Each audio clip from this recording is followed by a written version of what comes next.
In a row after losing 4 straight decisions, then winning 4. Today we take you behind the scenes with the Devil Rays. Tampa TV pregame host Todd Callis, son of legendary Phillies broadcaster Harry Callis, will substitute for color analyst Joe McGrain this weekend as McGrain attends the 20th anniversary celebration for the 1987 NL champion St. Louis Cardinals. Also traveling this weekend is Tropicana Field clubhouse attendant Jamie Green. He's in Seattle with the team after being voted the attendant of the year by his fellow Devil Rays. For Seattle manager John McLaren indicated he wants to give Jorge Campillo a start down the stretch to see if he could be a candidate for the rotation in 2008. Campillo led the Pacific Coast League with a 3.07 ERA in 2007. It's the Devil Rays against the Mariners in the first of 4. Hamill against Weaver. First pitch 7:05 p.m. and you can see it live on MLB.tv beginning at 10 p.m. Eastern.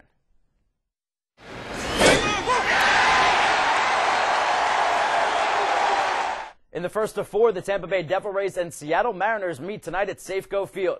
Jason Hamill and Jeff Weaver face off on the mound. First pitch from Seattle, 7:05 p.m. Last night, optimism returned to the Seattle Mariners. There it is. To center field, coming around to score the base hit by Betancourt. Mariners win. Jefferson scores. Uni's done it again. The 6-5 win capped the comeback over Oakland, in which Adam Jones tied the game with an 8th-inning home run. J.J. Putz got the win as the Mariners are still in it, though they're 6.5 behind the Yankees in the wild card. Tampa Bay lost their second straight heartbreaker at Fenway Park, this time losing 5-4 after scoring 4 runs in the top of the first. The Red Sox comeback was complete with a signature David Ortiz walk-off home run in the bottom of the 9th. The loss spoiled a quality start from Edwin Jackson, who struck out 6 in 6 innings. Jason Hamill on the mound for Tampa Bay tonight. He looks to build on one of his best starts of the season.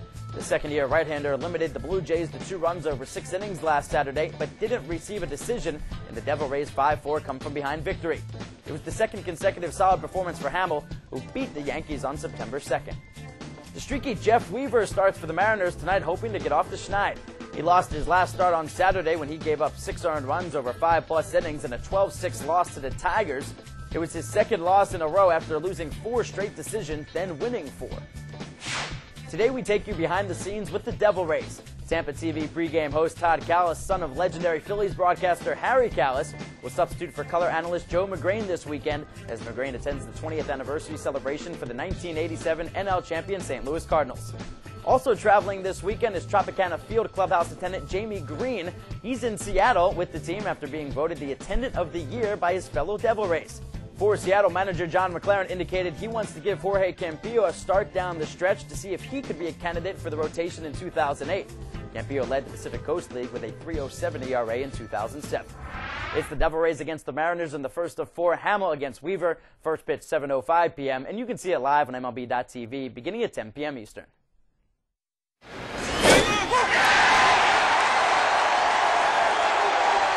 In the first of 4, the Tampa Bay Devil Rays and Seattle Mariners meet tonight at Safeco Field. Jason Hamill and Jeff Weaver face off on the mound. First pitch from Seattle, 7:05 p.m. Last night, optimism returned to the Seattle Mariners. There it is. To center field, coming around to score the base hit by Betancourt. Mariners win. Jefferson scores. Uni's done it again. The 6-5 win capped the comeback over Oakland, in which Adam Jones tied the game with an 8th-inning home run. J.J. Putz got the win as the Mariners are still in it, though they're 6.5 behind the Yankees in the wild card. Tampa Bay lost their second straight heartbreaker at Fenway Park, this time losing 5-4 after scoring 4 runs in the top of the first. The Red Sox comeback was complete with a signature David Ortiz walk-off home run in the bottom of the 9th. The loss spoiled a quality start from Edwin Jackson, who struck out 6 in 6 innings. Jason Hamill on the mound for Tampa Bay tonight. He looks to build on one of his best starts of the season. The second-year right-hander limited the Blue Jays to 2 runs over 6 innings last Saturday, but didn't receive a decision in the Devil Rays' 5-4 come-from-behind victory. It was the second consecutive solid performance for Hamill, who beat the Yankees on September 2nd. The streaky Jeff Weaver starts for the Mariners tonight, hoping to get off the schneid. He lost his last start on Saturday when he gave up 6 earned runs over 5+ innings and a 12-6 loss to the Tigers. It was his second loss in a row after losing 4 straight decisions, then winning 4. Today we take you behind the scenes with the Devil Rays. Tampa TV pregame host Todd Callis, son of legendary Phillies broadcaster Harry Callis, will substitute for color analyst Joe McGrain this weekend as McGrain attends the 20th anniversary celebration for the 1987 NL champion St. Louis Cardinals. Also traveling this weekend is Tropicana Field clubhouse attendant Jamie Green. He's in Seattle with the team after being voted the attendant of the year by his fellow Devil Rays. For Seattle manager John McLaren indicated he wants to give Jorge Campillo a start down the stretch to see if he could be a candidate for the rotation in 2008. Campillo led the Pacific Coast League with a 3.07 ERA in 2007. It's the Devil Rays against the Mariners in the first of four. Hamill against Weaver. First pitch 7:05 p.m. and you can see it live on MLB.tv beginning at 10 p.m. Eastern.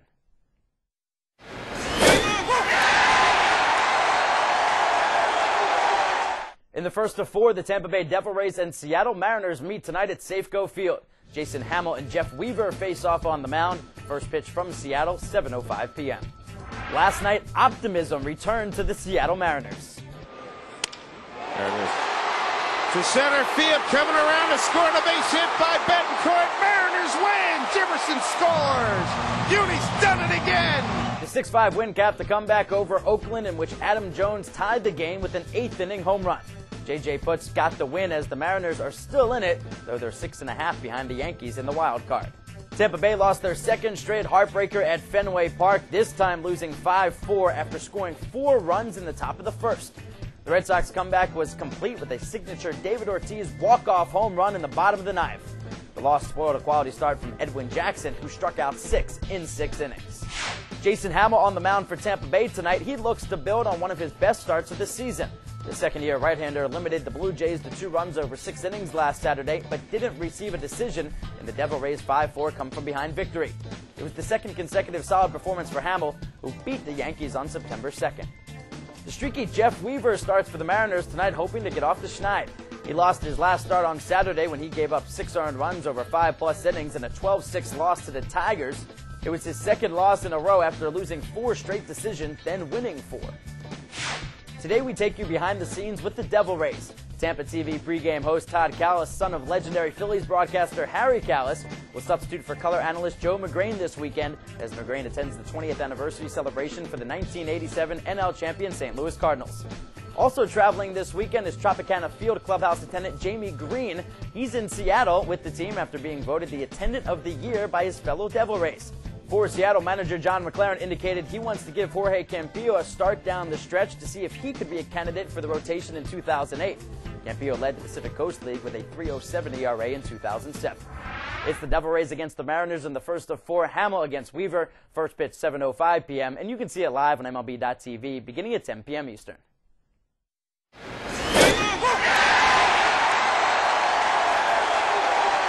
In the first of four, the Tampa Bay Devil Rays and Seattle Mariners meet tonight at Safeco Field. Jason Hamill and Jeff Weaver face off on the mound. First pitch from Seattle, 7:05 p.m. Last night, optimism returned to the Seattle Mariners. There it is. To center field, coming around to score the base hit by Betancourt. Mariners win. Jefferson scores. Uni's done it again.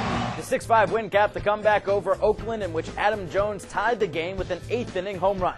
J.J. Putz got the win as the Mariners are still in it, though they're 6.5 behind the Yankees in the wild card. Tampa Bay lost their second straight heartbreaker at Fenway Park, this time losing 5-4 after scoring 4 runs in the top of the first. The Red Sox comeback was complete with a signature David Ortiz walk-off home run in the bottom of the ninth. The loss spoiled a quality start from Edwin Jackson, who struck out 6 in 6 innings. Jason Hamill on the mound for Tampa Bay tonight. He looks to build on one of his best starts of the season.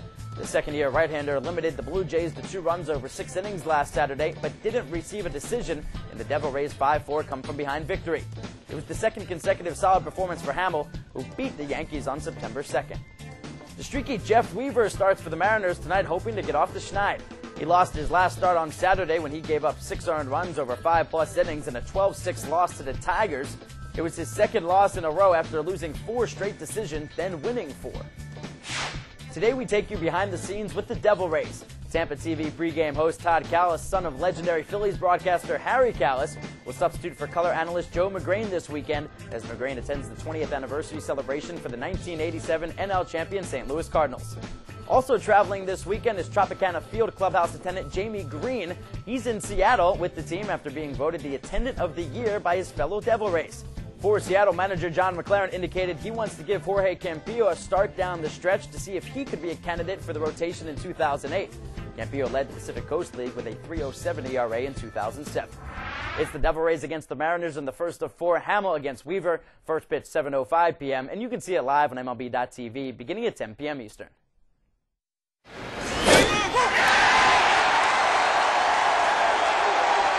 In the first of 4, the Tampa Bay Devil Rays and Seattle Mariners meet tonight at Safeco Field. Jason Hamill and Jeff Weaver face off on the mound. First pitch from Seattle, 7:05 p.m. Last night, optimism returned to the Seattle Mariners. There it is. To center field, coming around to score, a base hit by Betancourt. Mariners win. Jefferson scores. Uni's done it again. The 6-5 win capped the comeback over Oakland, in which Adam Jones tied the game with an 8th-inning home run. J.J. Putz got the win as the Mariners are still in it, though they're 6.5 behind the Yankees in the wild card. Tampa Bay lost their second straight heartbreaker at Fenway Park, this time losing 5-4 after scoring 4 runs in the top of the first. The Red Sox comeback was complete with a signature David Ortiz walk-off home run in the bottom of the 9th. The loss spoiled a quality start from Edwin Jackson, who struck out 6 in 6 innings. Jason Hamill on the mound for Tampa Bay tonight. He looks to build on one of his best starts of the season. The second-year right-hander limited the Blue Jays to 2 runs over 6 innings last Saturday, but didn't receive a decision in the Devil Rays' 5-4 come-from-behind victory. It was the second consecutive solid performance for Hamill, who beat the Yankees on September 2nd. The streaky Jeff Weaver starts for the Mariners tonight, hoping to get off the schneid. He lost his last start on Saturday when he gave up 6 earned runs over 5+ innings and a 12-6 loss to the Tigers. It was his second loss in a row after losing 4 straight decisions, then winning 4. Today we take you behind the scenes with the Devil Rays. Tampa TV pregame host Todd Callis, son of legendary Phillies broadcaster Harry Callis, will substitute for color analyst Joe McGrain this weekend as McGrain attends the 20th anniversary celebration for the 1987 NL champion St. Louis Cardinals. Also traveling this weekend is Tropicana Field clubhouse attendant Jamie Green. He's in Seattle with the team after being voted the attendant of the year by his fellow Devil Rays. For Seattle manager John McLaren indicated he wants to give Jorge Campillo a start down the stretch to see if he could be a candidate for the rotation in 2008. Campillo led the Pacific Coast League with a 3.07 ERA in 2007. It's the Devil Rays against the Mariners in the first of 4. Hamill against Weaver. First pitch 7:05 p.m. And you can see it live on MLB.tv beginning at 10 p.m. Eastern.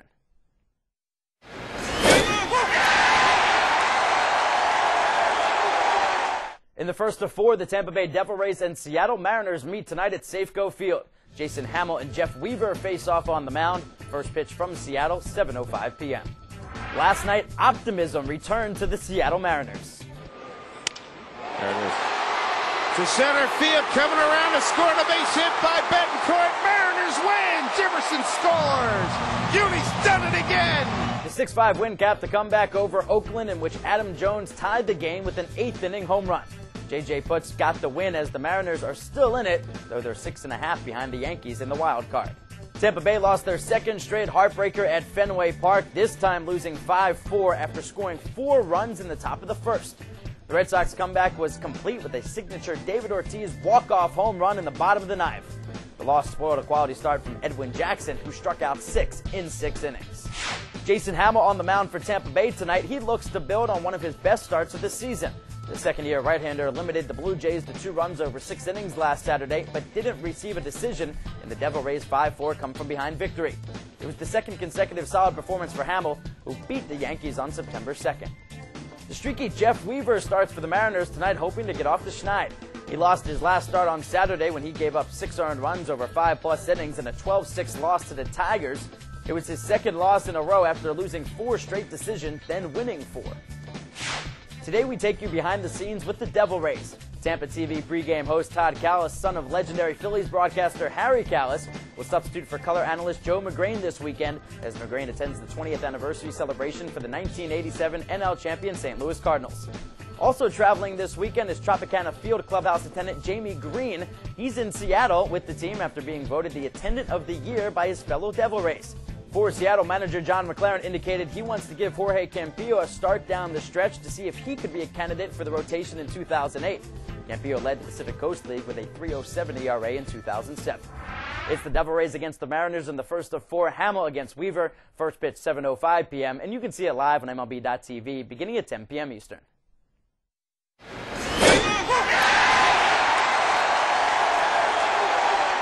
In the first of 4, the Tampa Bay Devil Rays and Seattle Mariners meet tonight at Safeco Field. Jason Hamill and Jeff Weaver face off on the mound. First pitch from Seattle, 7:05 p.m. Last night, optimism returned to the Seattle Mariners. There it is.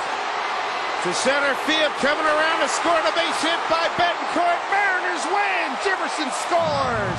Uni's done it again.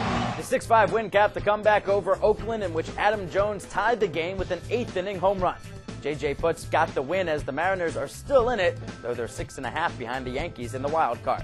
Tampa Bay lost their second straight heartbreaker at Fenway Park, this time losing 5-4 after scoring 4 runs in the top of the first. The Red Sox comeback was complete with a signature David Ortiz walk-off home run in the bottom of the ninth. The loss spoiled a quality start from Edwin Jackson, who struck out 6 in 6 innings. Jason Hamill on the mound for Tampa Bay tonight. He looks to build on one of his best starts of the season. The second-year right-hander limited the Blue Jays to 2 runs over 6 innings last Saturday, but didn't receive a decision in the Devil Rays' 5-4 come-from-behind victory. It was the second consecutive solid performance for Hamill, who beat the Yankees on September 2nd. The streaky Jeff Weaver starts for the Mariners tonight, hoping to get off the schneid. He lost his last start on Saturday when he gave up 6 earned runs over 5+ innings in a 12-6 loss to the Tigers. It was his second loss in a row after losing 4 straight decisions, then winning 4. Today we take you behind the scenes with the Devil Rays. Tampa TV pregame host Todd Callis, son of legendary Phillies broadcaster Harry Callis, will substitute for color analyst Joe McGrain this weekend as McGrain attends the 20th anniversary celebration for the 1987 NL champion St. Louis Cardinals. Also traveling this weekend is Tropicana Field clubhouse attendant Jamie Green. He's in Seattle with the team after being voted the attendant of the year by his fellow Devil Rays. For Seattle manager John McLaren indicated he wants to give Jorge Campillo a start down the stretch to see if he could be a candidate for the rotation in 2008. Campillo led the Pacific Coast League with a 3.07 ERA in 2007. It's the Devil Rays against the Mariners in the first of 4. Hamill against Weaver. First pitch 7:05 p.m. and you can see it live on MLB.tv beginning at 10 p.m. Eastern.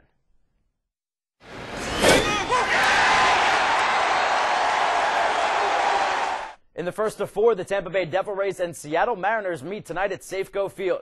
Jason Hamill and Jeff Weaver face off on the mound. First pitch from Seattle, 7:05 p.m. Last night, optimism returned to the Seattle Mariners. There it is. To center field, coming around to score, the base hit by Betancourt. Mariners win. Jefferson scores. Uni's done it again. The 6-5 win capped the comeback over Oakland, in which Adam Jones tied the game with an 8th-inning home run. J.J. Putz got the win as the Mariners are still in it, though they're 6.5 behind the Yankees in the wild card. Tampa Bay lost their second straight heartbreaker at Fenway Park, this time losing 5-4 after scoring 4 runs in the top of the first. The Red Sox comeback was complete with a signature David Ortiz walk-off home run in the bottom of the ninth. The loss spoiled a quality start from Edwin Jackson, who struck out 6 in 6 innings. Jason Hamill on the mound for Tampa Bay tonight. He looks to build on one of his best starts of the season. The second-year right-hander limited the Blue Jays to 2 runs over 6 innings last Saturday, but didn't receive a decision in the Devil Rays' 5-4 come-from-behind victory. It was the second consecutive solid performance for Hamill, who beat the Yankees on September 2nd. The streaky Jeff Weaver starts for the Mariners tonight, hoping to get off the schneid. He lost his last start on Saturday when he gave up 6 earned runs over 5+ innings in a 12-6 loss to the Tigers. It was his second loss in a row after losing 4 straight decisions, then winning 4. Today we take you behind the scenes with the Devil Rays. Tampa TV pregame host Todd Callis, son of legendary Phillies broadcaster Harry Callis, will substitute for color analyst Joe McGrain this weekend as McGrain attends the 20th anniversary celebration for the 1987 NL champion St. Louis Cardinals. Also traveling this weekend is Tropicana Field clubhouse attendant Jamie Green. He's in Seattle with the team after being voted the attendant of the year by his fellow Devil Rays. For Seattle manager John McLaren indicated he wants to give Jorge Campillo a start down the stretch to see if he could be a candidate for the rotation in 2008. Campillo led the Pacific Coast League with a 3.07 ERA in 2007. It's the Devil Rays against the Mariners in the first of 4. Hamill against Weaver. First pitch 7:05 p.m. and you can see it live on MLB.tv beginning at 10 p.m. Eastern.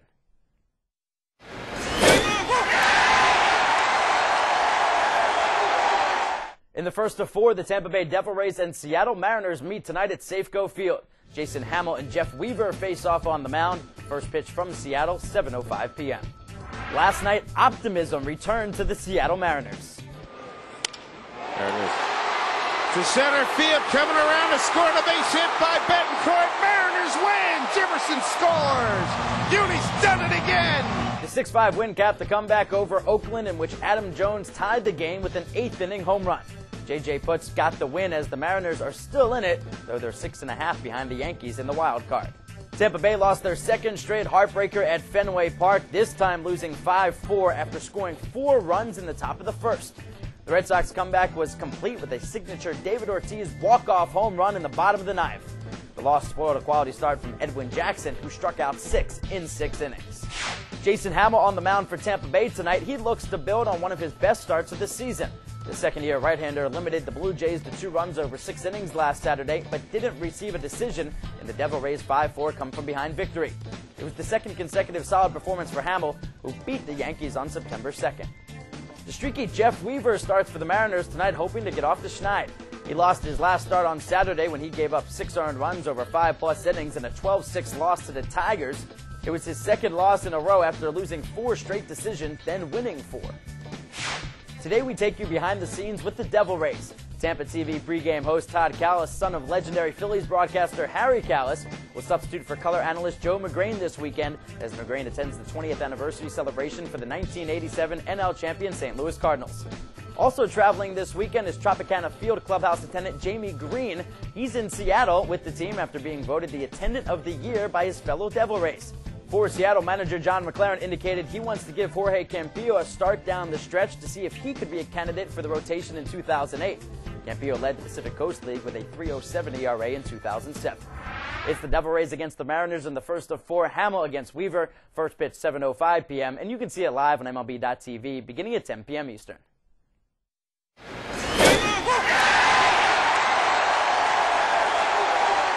In the first of 4, the Tampa Bay Devil Rays and Seattle Mariners meet tonight at Safeco Field. Jason Hamill and Jeff Weaver face off on the mound. First pitch from Seattle, 7:05 p.m. Last night, optimism returned to the Seattle Mariners. There it is. To center field, coming around to score a base hit by Betancourt. Mariners win. Jefferson scores. Uni's done it again. The 6-5 win capped the comeback over Oakland, in which Adam Jones tied the game with an 8th-inning home run. J.J. Putz got the win as the Mariners are still in it, though they're 6.5 behind the Yankees in the wild card. Tampa Bay lost their second straight heartbreaker at Fenway Park, this time losing 5-4 after scoring 4 runs in the top of the first. The Red Sox comeback was complete with a signature David Ortiz walk-off home run in the bottom of the 9th. The loss spoiled a quality start from Edwin Jackson, who struck out 6 in 6 innings. Jason Hamill on the mound for Tampa Bay tonight. He looks to build on one of his best starts of the season. The second-year right-hander limited the Blue Jays to 2 runs over 6 innings last Saturday, but didn't receive a decision in the Devil Rays' 5-4 come-from-behind victory. It was the second consecutive solid performance for Hamill, who beat the Yankees on September 2nd. The streaky Jeff Weaver starts for the Mariners tonight, hoping to get off the schneid. He lost his last start on Saturday when he gave up 6 earned runs over 5+ innings in a 12-6 loss to the Tigers. It was his second loss in a row after losing 4 straight decisions, then winning 4. Today we take you behind the scenes with the Devil Rays. Tampa TV pregame host Todd Callis, son of legendary Phillies broadcaster Harry Callis, will substitute for color analyst Joe McGrain this weekend as McGrain attends the 20th anniversary celebration for the 1987 NL champion St. Louis Cardinals. Also traveling this weekend is Tropicana Field clubhouse attendant Jamie Green. He's in Seattle with the team after being voted the attendant of the year by his fellow Devil Rays. Former Seattle manager John McLaren indicated he wants to give Jorge Campillo a start down the stretch to see if he could be a candidate for the rotation in 2008. Campillo led the Pacific Coast League with a 3.07 ERA in 2007. It's the Devil Rays against the Mariners in the first of 4. Hamill against Weaver. First pitch 7:05 p.m. and you can see it live on MLB.tv beginning at 10 p.m. Eastern.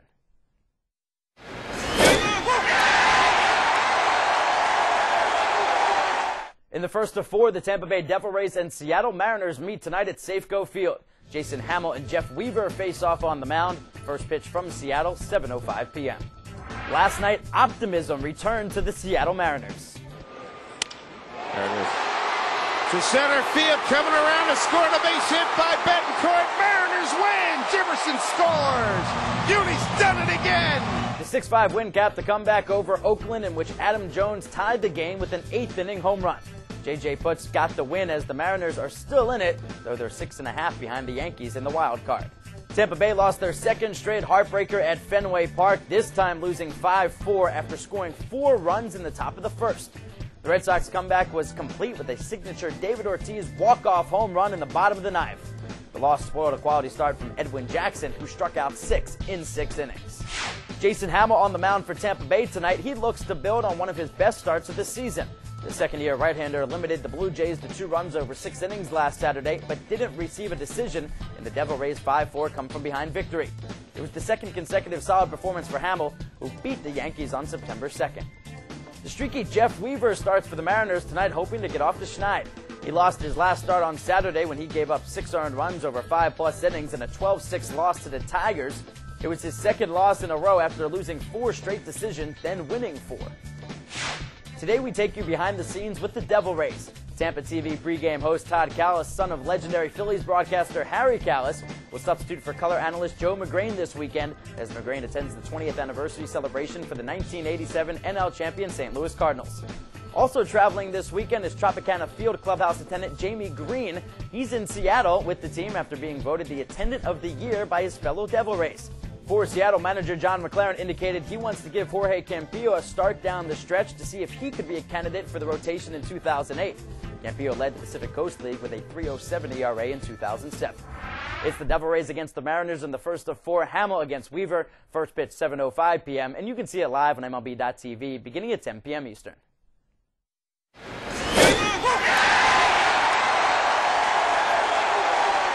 In the first of 4, the Tampa Bay Devil Rays and Seattle Mariners meet tonight at Safeco Field. Jason Hamill and Jeff Weaver face off on the mound. First pitch from Seattle, 7:05 p.m. Last night, optimism returned to the Seattle Mariners. There it is. To center field, coming around to score, a base hit by Betancourt. Mariners win. Jefferson scores. Uni's done it again. The 6-5 win capped the comeback over Oakland, in which Adam Jones tied the game with an 8th-inning home run. J.J. Putz got the win as the Mariners are still in it, though they're 6.5 behind the Yankees in the wild card. Tampa Bay lost their second straight heartbreaker at Fenway Park, this time losing 5-4 after scoring 4 runs in the top of the first. The Red Sox comeback was complete with a signature David Ortiz walk-off home run in the bottom of the ninth. The loss spoiled a quality start from Edwin Jackson, who struck out 6 in 6 innings. Jason Hamill on the mound for Tampa Bay tonight. He looks to build on one of his best starts of the season. The second-year right-hander limited the Blue Jays to 2 runs over 6 innings last Saturday, but didn't receive a decision in the Devil Rays' 5-4 come-from-behind victory. It was the second consecutive solid performance for Hamill, who beat the Yankees on September 2nd. The streaky Jeff Weaver starts for the Mariners tonight, hoping to get off the schneid. He lost his last start on Saturday when he gave up 6 earned runs over 5+ innings and a 12-6 loss to the Tigers. It was his second loss in a row after losing 4 straight decisions, then winning 4. Today we take you behind the scenes with the Devil Rays. Tampa TV pregame host Todd Callis, son of legendary Phillies broadcaster Harry Callis, will substitute for color analyst Joe McGrain this weekend as McGrain attends the 20th anniversary celebration for the 1987 NL champion St. Louis Cardinals. Also traveling this weekend is Tropicana Field clubhouse attendant Jamie Green. He's in Seattle with the team after being voted the attendant of the year by his fellow Devil Rays.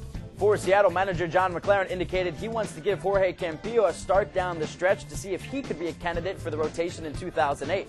Campillo led the Pacific Coast League with a 3.07 ERA in 2007. It's the Devil Rays against the Mariners in the first of 4. Hamill against Weaver. First pitch 7:05 p.m. and you can see it live on MLB.tv beginning at 10 p.m. Eastern.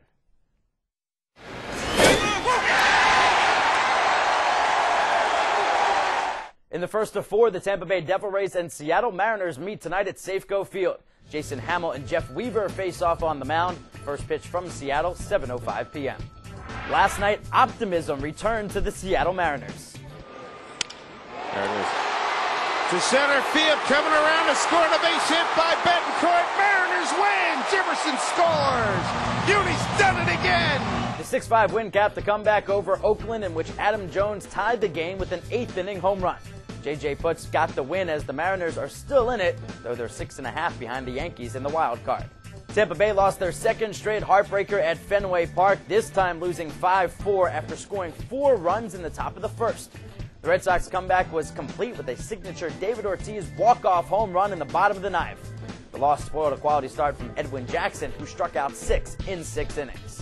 Jason Hamill on the mound for Tampa Bay tonight. He looks to build on one of his best starts of the season. The second-year right-hander limited the Blue Jays to 2 runs over 6 innings last Saturday, but didn't receive a decision in the Devil Rays' 5-4 come-from-behind victory. It was the second consecutive solid performance for Hamill, who beat the Yankees on September 2nd. The streaky Jeff Weaver starts for the Mariners tonight, hoping to get off the schneid. He lost his last start on Saturday when he gave up 6 earned runs over 5+ innings in a 12-6 loss to the Tigers. It was his second loss in a row after losing 4 straight decisions, then winning 4. Today we take you behind the scenes with the Devil Rays. Tampa TV pregame host Todd Callis, son of legendary Phillies broadcaster Harry Callis, will substitute for color analyst Joe McGrain this weekend as McGrain attends the 20th anniversary celebration. Well, again, with a touch of autumn in the air, the fans a little bit more bundled up than usual. They are heading with their pizzas, with things to eat, and they'll come here and buy pizzas, too, to baseball's nicest palace. It's called Safeco Field. It is home of the Seattle Mariners, and the Mariners are opening a 4-game series against the Tampa Bay Devil Rays. And as we look at the standings, as they say, it ain't over yet, Jimmy. Not yet. No, the Yankees have lost. The Mariners, if they win, will be within 5.5. Right now, they're only 5 back in the loss column in the wild card race. So is there hope? You bet there's hope. Don't give up hope until there is none. With what's your name? Mike Flowers. I got it. Okay. Don't worry about it, Dave. All right. Okay. Get towards the end of the season. You a South Kitsap Wolf? No, I'm not. Bethel Brave. Bethel Brave. Okay. We have a South Kitsap Wolf going here today. Yeah. With Mike Blowers, I'm Dave Niehaus. Good to have you. See what one win will do to you? It's amazing. As we have a look at our quest note this evening, this guy's been doing it all year long. Yuniesky Betancourt did it again last night. Well, he did. He got this base hit against the Angels. Another game winner for him. He has 14 game-winning RBIs this year. Puts him 3rd in the American League. Does a nice job, though. You can tell he's not scared at all. Nice base hit last night. Break a string for the guys, get him on the winning track, but another base hit to drive in a run, get him a victory. Now, as we look at the pitching matchups, we know that Jeff Weaver can come up with big games because we have seen him come up with big games. He had a tough outing in his last outing against the Detroit Tigers, but tonight is a night for him to come forward, step up. Well, I think so. They need to go a little bit deeper. His last 3 outings, actually, he hasn't gotten past the 5th inning, so he needs to be more aggressive in the strike zone. He knows that. It's one of the comments that he made after his last start is he needs to be more aggressive. Pretty good club to be that way with, but he has to have his breaking ball. A bunch of young kids, they like to hit the fastball. The South Kitsap Wolf we were talking about is pitching for Tampa Bay tonight. There he is, Jason Hamill. He went to high school at South Kitsap. And it'll be our first look at him. I'm anxious to see what he has. Well, so am I. Supposed to be 91, 94 miles an hour with his fastball. Good 12-6 curveball. Be interesting to watch the Mariners lineup go against him. It's the first time that they've seen him this year, and we know the first time they see a pitcher, it's usually pretty tough first couple of innings. So hopefully they can scratch a few runs out of him early. Since the Mariners started their problems on the 25th of August, the Tampa Bay Ball Club has had phenomenal success. They have the 3rd best record in the major leagues. They've had a great offense during that time. More on the offense. Here's Dave Sims. Well, if you think about the Tampa Bay Devil Rays, you think about a team in last place, but a little bit different story this year. They're only 1 game behind Baltimore in the NL East, and for good reason. As we take a look at our Chevrolet storylines of the game, the hitting has been outstanding. .303 batting average, 2nd in the major league since late August. 33 home runs, leads the big leagues. How about runs per game? That's impressive. They have a whole bunch there, and a 12-6 record, which is 4th in the major league. So this is a formidable opponent tonight. Yes, the Tampa Bay Devil Rays. You can put those 2 terms in the same sentence. How about that? Dave and Mike will be back with a look at the starting lineups and first pitch coming up right after this.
Ball on FSN is brought to you by your Northwest Dodge dealers. Visit pacamgold.com for information on the 2007 Northwest Dodge Dealers Pacific Amateur Golf Classic.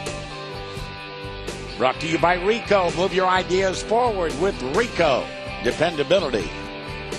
And by AT&T. Singular's name is now AT&T.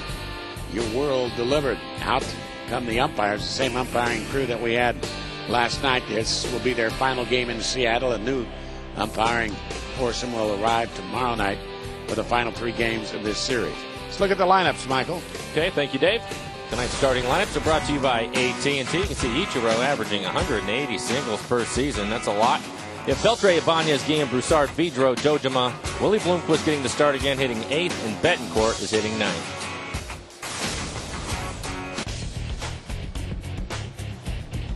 There you look at the Tampa Bay Devil Rays, and last night they suffered a tough loss in Boston. They got in about 4 o'clock this morning. Last night it was David Ortiz with a long ball, and as you watch its path, it probably should have been caught out there by Delman Young. Ortiz wasn't sure it was going. Delman Young got backed into the corner and lost the ball. The ball was coming back to him. He went too far to the right, but that won it, and that's the way it has gone for Tampa Bay. They had an 8-1 lead in the game the night before and lost that one too. But that having been said, they've simply played great baseball in the last 3 weeks. Well, they've really been swinging the bats well, but last night that was a heartbreaker right there. David Ortiz, how many times are you going to see it this time of year? It starts to get a little cool out in the evening. It seems like that's when he's hitting his game-winning home runs. Ball game a little over 3.5 hours. Thus, they had to pack up. They had to drive out to Logan Airport. They had to jump on a plane. And by the time they landed in Seattle, it was 4 a.m. this morning. Back with baseball right after this.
Banner Bank.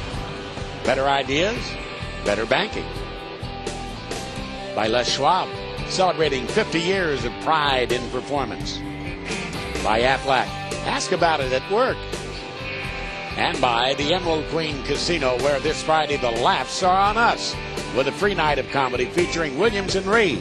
For more information, go to emeraldqueen.com. Mike Blowers, I'm Dave Niehaus. Mike Blowers has the lineups. For the Tampa Bay Devil Rays, you have Harris, Norton, Pena. He's the guy you want to stay away from. You can see the last 24 games, 345 average, 13 home runs. Upton, Young, Gomes, Casanova, Guzman, and Volandia hitting 9th. Rico's scouting report on Mr. Weaver. Last 2 starts, he's been a struggle. He's got to get it turned around. Can't fall behind in the count. Keep his pitch count down, too, if he's throwing more strikes. And then you have Ibanez, Ichiro, and Gein in the outfield. Beltre, Betancourt, Bloomquist, Broussard over at first base. Kenji's back behind the plate tonight, and Weaver is on the mound. The Mariners get the break in the first 2 games of this 4-game series of not having to worry about one of the best athletes in all of baseball. The outstanding left fielder of the Tampa Bay Devil Rays. A strike is thrown into the leadoff man, Brendan Harris. Carl Crawford. Crawford is serving the first of a 2-game suspension because of an argument he got into with an umpire in Baltimore, and that pitch is high, so the count at 1 ball and 1 strike. The Mariners will not have to worry about Mr. Crawford until Saturday's game. He'll be out tonight. He'll be out tomorrow night. And that soft line drive, boy, it had English all over it. Just kind of jumps off the dirt of Bloomquist, and he throws him out easily.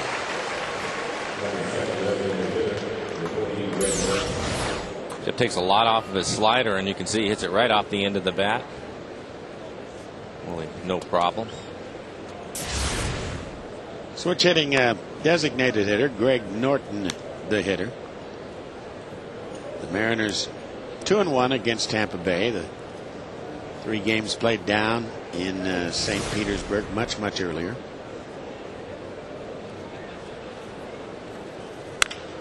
Norton pulls the ball, a fair ball up the first baseline. Get over there, and Weaver just barely did in time to get Broussard's underhanded toss.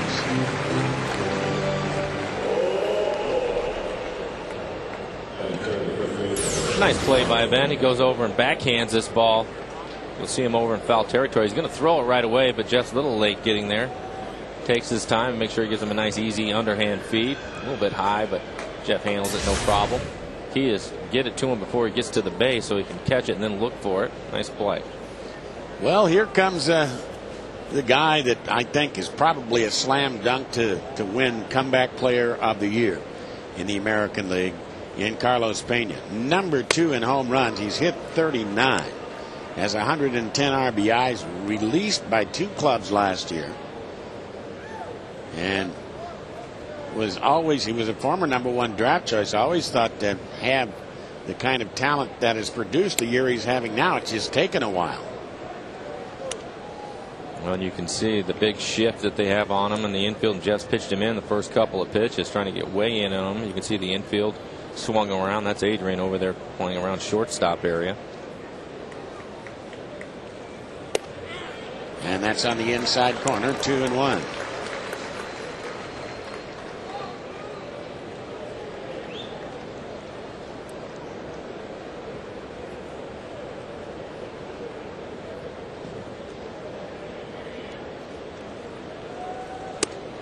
Up and in. 3 balls and a strike on Carlos Pena. Had a phenomenal second half.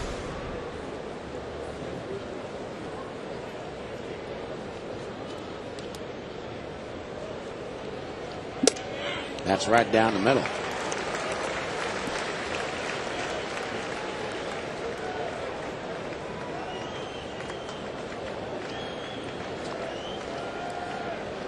Talked about it over the last 3 weeks. He's hit 13 home runs, 13 of the 39 in the last 3 weeks. He's been hot.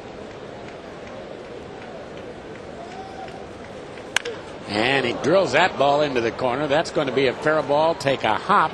And it's going to be played out there in the corner and gotten back in by Jose Gein. So Carlos Pena, a 2-out double. See, Jeff just stayed in there the whole time. That one runs back out, probably middle third. Looks it in the corner, no problem getting a double after that. Ball hits in the corner over there. Jose had a long ways to run. B.J. Upton, one of the fine young talents in baseball, getting 354 on the road, 310 overall. Boy, was he badly fooled with that by that pitch or what? I'm just guessing he's getting a first pitch fastball.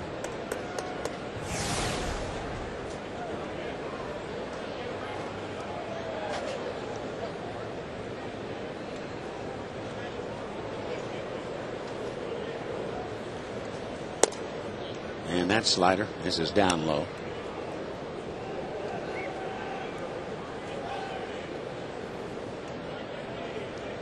Yankees have been beaten tonight. Toronto beat them 2-1 in Toronto to snap a 7-game Yankee winning streak.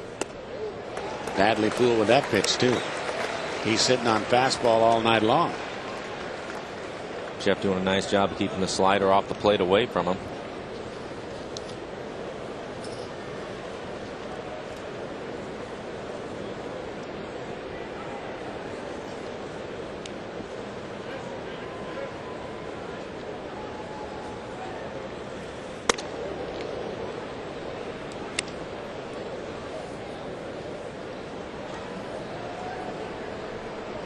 Blue Jays have some young talent on the way too. They're very high on. This is one of them already here. I mean the Devil Rays. One of them already here in Upton. And as that pitch is taken down low, ball 3-2. Their minor leagues, a couple of their minor leagues in the playoffs, they have a third baseman down there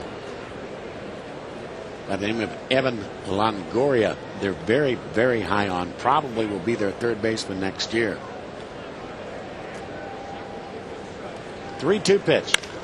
Hit up the middle. And into center field. So here comes Pena around third. Ichiro's throw to the plate is up the line. And coming in, standing up, Carlos Pena. And he gets there in time. Just a little bit up the line by Ichiro.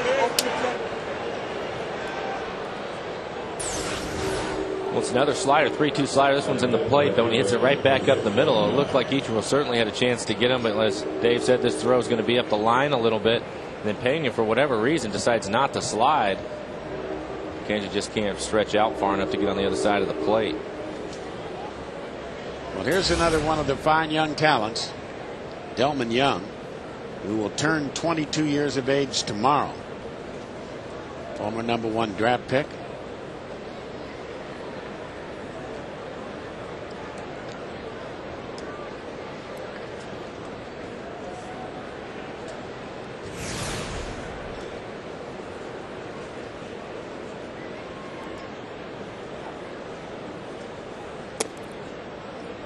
Far low, ball one ball and no strikes.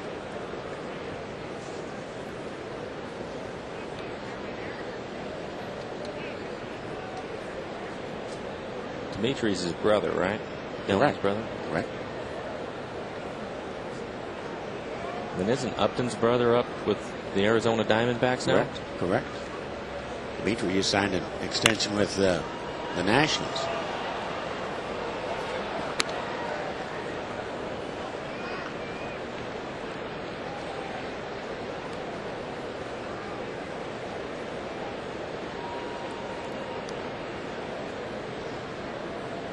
Won the count on Delman.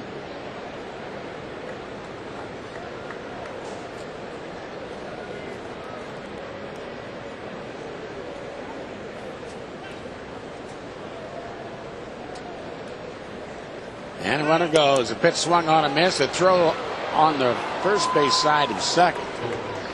So that'll be an easy stolen base for B.J. Upton, his 17th stolen base. We'll take a look at a pretty good jump. See the throw tails back into the runner. No chance to get him.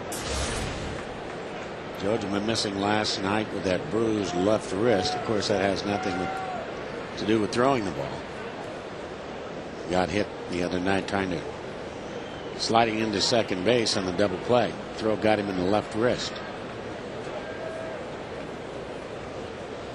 Delman Young down on the slider, so Tampa Bay checked in here in the first with a run on a couple of hits, and they leave a man. We are underway. Tampa Bay 1, and the Mariners coming up.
Plate. Let's look at the lineups.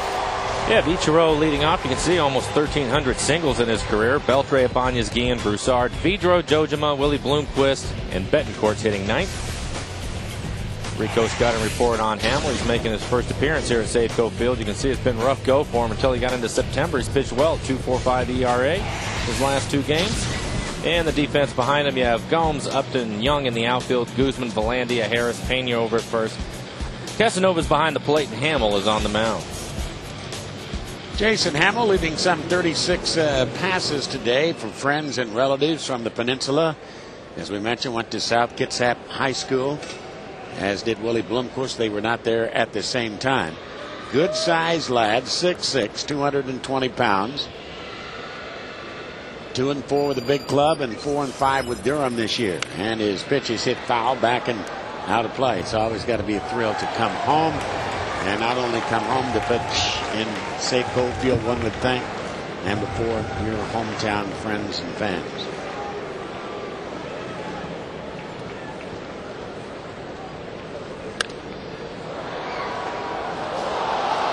.94-mile-an-hour fastball. Looks like he's got a nice free and easy motion. First time we've seen him throw. There's a good 12-6 curveball. Throws a changeup.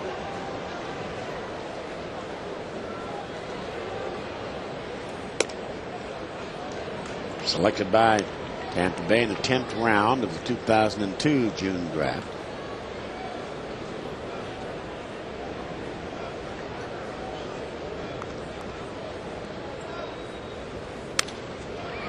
And that's out of play.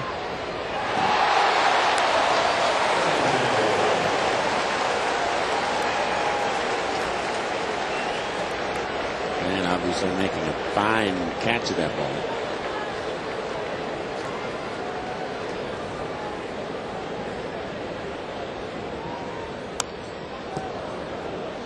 What are the chances of that happening? Standing up there, he gets a foul ball hit at him. He clanks it right off his glove and drops it down into the lower deck. And then it comes 2 pitches later, he gets another one that he's able to catch.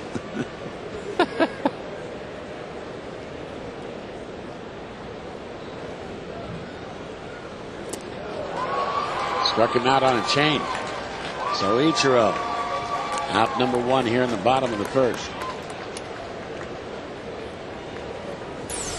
That strikeout, you can see the good changeup, but with that strikeout, you can hear a few Hamill fans here watching the game. Very good changeup. That's what you want to do with it on a 1-2 count. Bury it. Nice pitch. Mariners won 7 of their last 8 games here against Tampa Bay.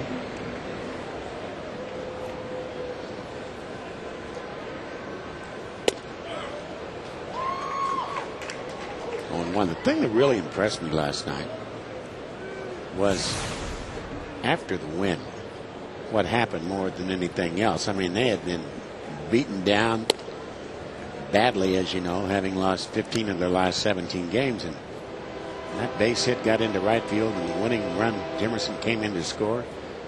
Everybody was out there like they just won the division championship, pounding on each other. Certainly had a lot of spirit.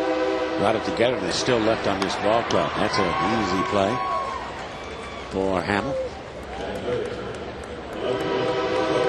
One of the things they've done is they've continued to fight even in the games they've lost. There's been a lot of cases in those games where they've had to come back and get back into the games, and they've done that time and time again. So there's no quit in them. Something you definitely want to see this time of the year.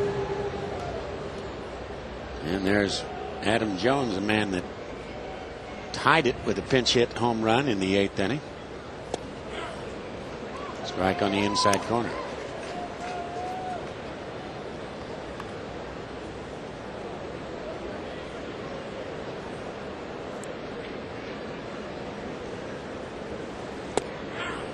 And a strike again. I asked the skipper, I said, when are the kids going to get a chance to play tonight on his big game show? He said, well, right now I'm going with the guys that got me this far. And they're going to have to be observers for a while. That's into the gap. But I think it's only going to be a long single. Johnny Gomes gets on it in a hurry. Well, was throwing to some two-seamers. This one's running away from him. Raul does a nice job, not trying to do too much. It's a nice line drive over the shortstop's head. I think that I would agree with what Mac is doing as far as that goes. I think that these guys have fought all year long, and you got to hang in there, I think, as long as you can. You still have 3 weeks left. The kids are going to, have plenty of time to play. But right now, I think you owe it to the guys that have grinded this thing out all season long to continue to play hard, because you never know what can happen. Strike one to Jose Guillen.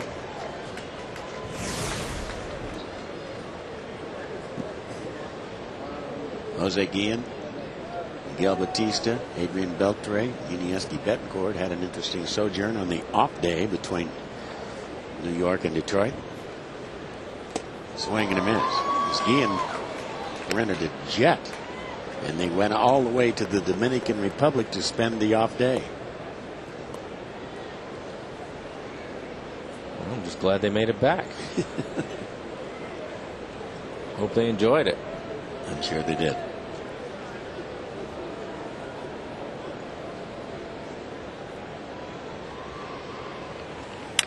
And that's going to drop for a base hit.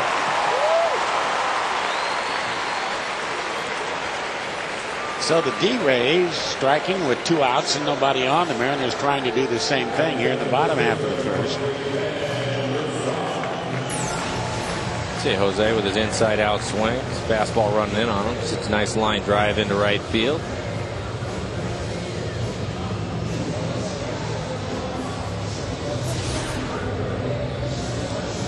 And Ben Broussard will be the hitter.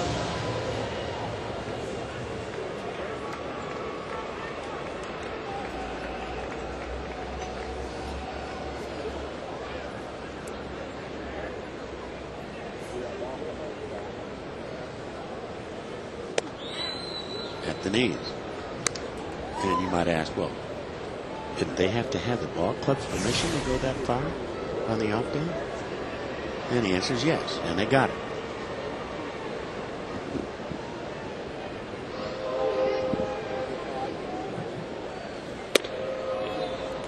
One.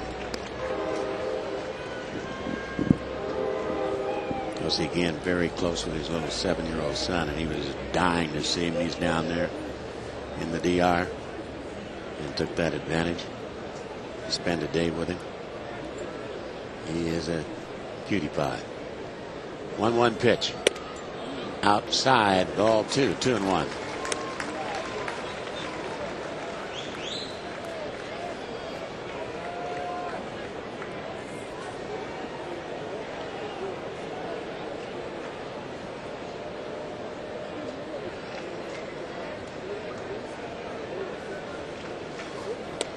Change and beauty. Definitely trying to keep everything away from Ben. A couple of two-seamers away, and then that changeup. See everything off the plate.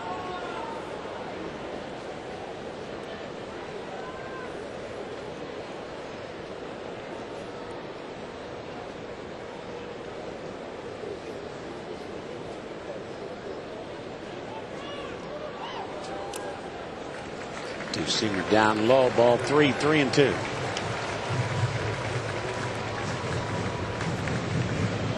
With this 3-2 count, 2 outs, Raul's going to get a nice jump at second base. That'll certainly help him score on a base hit. Even if Ben hits it hard, he'll have an opportunity.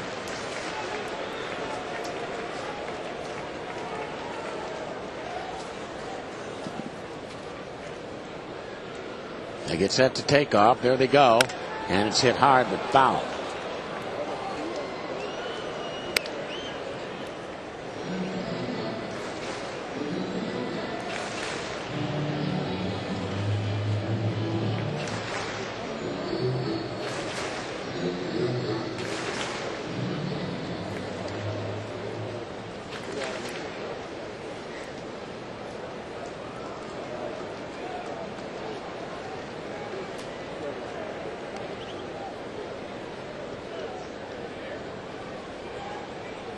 Got him. And again, a changeup got him as he strikes him out. And 2 are left for the Mariners as they can't score.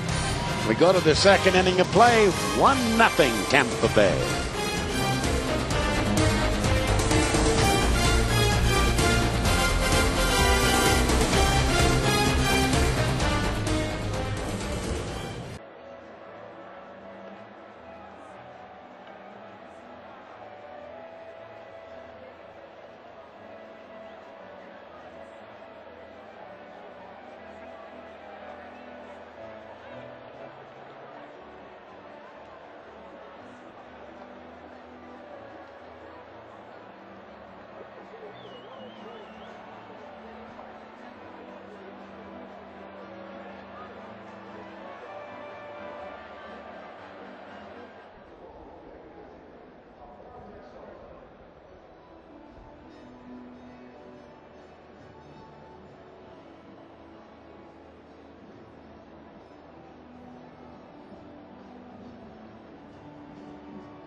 You hear us talk about two-seam fastballs, four-seam fastballs, curves, changeups, etc. Mike Blowers is here. I thought it might be nice for you to show them the way these different pitches are thrown and what they do. Okay. Well, we'll start with the four-seamer. You can see the seams on the baseball. They're running across like this. A pitcher will hold it this way, and the reason why they call it a four-seamer is because you have 1, 2, 3, 4 seams. That's pretty straight. As Johnny Gomes steps in and pulls it foul. Now the sinker, the two-seamer. And the two-seamer, you can see right here, these are the two seams. They'll put their fingers on there. They'll adjust it slightly depending on what they want to do, but that's typically it. That's the two seams on the baseball as opposed to the four. There's the two. What else do you like, Dave? That's popped up. And Ichiro is going to get over into fairly deep right center field and make the catch. Give me the curveball grip. Well, it depends. That's different for a lot of different guys. But basically, they're just going to get on the outside of one of these seams, get their fingers a little bit closer together, and then they can spin it a little bit more. But guys will hold it differently. I've seen them hold it all different kinds of ways. But basically, these seams are raised on the baseball, for those of you that don't know. And you could definitely get some leverage on it by putting your finger on it to spin it if you want. But this right here, that's the reason, the velocity-wise, because the seams stay on your fingers a little bit longer. You'll see that the velocity will go down couple miles an hour, but that's where they get that good sink on the two-seamer. Very effective pitch, and they'll just throw that thing and it'll just spin and sink a little bit more with a little less velocity. And you can see other guys like Felix. He's unusual because he can throw a two-seamer and that thing 97 miles an hour with some tremendous amount of sink. You don't see that too often, so it's pretty unusual to have a pitcher do that. But typically, if a guy's four-seamer's 92, their two-seamer will be 88 in that area. Well, Casanova with a count, 2 strikes on him. And a ground ball back up the middle. He's got a base hit with 1 down here. Now, let's go to the changeup. Oh, they have all different kinds, but everybody hears about the circle changeup because of Jamie. And basically, what they do is they'll put their thumb and their finger together on their index finger. That's a pretty poor one to hold, but that's what they do. And they're basically choking the baseball. So the pressure basically is on these 2 fingers, is where it is. But that's a circle change. The forkball. And then sometimes the forkball. That's it right there. That looks to me like it'd be an awfully hard pitch to control. It is. It is. And you can see the guys actually, sometimes some of them will get a little bigger ball, not quite a softball size, but bigger than this, and sit in the dugout. You'll see them, and they'll just hold it like this to spread their fingers because it's so difficult to do it. And it's, I mean, for me, my hands are about average size, but it's still hard for me to get it on the outside. But they have all different kinds of ways, and they play with it. And these guys will throw different things. Two-seamers, you talked about the curveball and their slider. They just play with it, cutters, all those different kinds of things to make the baseball do different things, which makes it difficult. But they're pretty creative. They're pretty creative with all the different things they can do on the seams of this baseball. I mean, how many seams on a baseball? How many seams or how many stitches? How many stitches? 108. How'd I do? Correct. Very good. Very good. What's the weight of a baseball? It can vary by as much as a quarter of an ounce, from 5 to 5 1/4 ounces. And that's the reason a lot of pitchers that have pitched a long time will change baseballs. They can actually feel that quarter of an ounce. 1 ball, 1 strike to count, and Guzman goes around, and the count, 1 ball and 2 strikes. Very well done, Mike. Thank you for the clinic. It's fun. It's fun. At what age should a kid start throwing a curveball? Ooh, that's a tough one. I think from my personal opinion on it is it probably varies a little bit on a kid's size and how mature he is. But for me, with my son is 15. This will probably be the first year I'll let him mess around with it. He hasn't thrown one. I think basically teach him to command a fastball first, and then you can move to the changeup and then a breaking ball. Because I think that so many kids, especially, throw breaking balls the wrong way, and that's how they end up getting hurt. Even when you're playing catch with him, you don't say, "Let's see your curveball." So. No, nope. And he wants to throw one. Trust me. Yeah. I mean, every kid does. Yeah, So, but it's time for him now. At his age, it's time for him to start doing that. And the main thing is to learn the mechanics of it and to throw it correctly, which is a difficult thing. A lot of kids don't throw it right, and that's why they end up hurting their elbows or their shoulders because they're not throwing it correctly. Casanova fake scoring, and a 3-2 pitch is hit foul up the first baseline. My dad, he wouldn't let me even think about it, and I was in high school and still didn't want me to. Well, you had a hose too. You had an arm. I mean, and I'm guessing that you threw the 4-seam Yeah. pitch to first base as much as you could. All the time. Yeah, every time. And you learn that too as you move along. Even the infielders, they try to get four seams because that's obviously a straighter, Into the hole. flight. So Casanova finds his way down to second base on Guzman's bouncer just out of the reach of Adrian Beltre. And here's the veteran infielder just called up today. Been around for a while, 32 years of age. He's played with Oakland. He's played with the Mets. Jorge Velandia. Velandia with Durham this year, the AAA affiliate for Tampa Bay, where he hit .249. Has never hit a major league home run.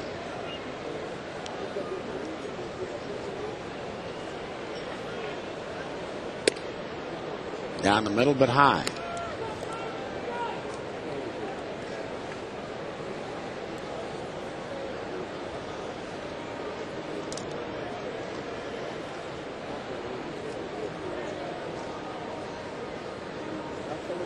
And that's lined into center field for a base hit. Casanova to third base are going to hold him there. And the bases will be loaded. With only one down, but a double play ball can get him out of the jam here. That pitch located right back in the middle of the plate. You see the movement on Jeff's fastball. Throws a lot of two-seamers, and with that arm angle, it's going to move quite a bit. They wanted it away, but it ran back into the middle of the plate.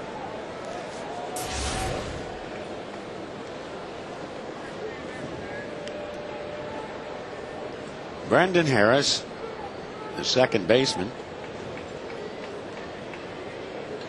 Ground ball to second baseman Willie Blomqvist. That's exactly where they'd love him to hit it this time.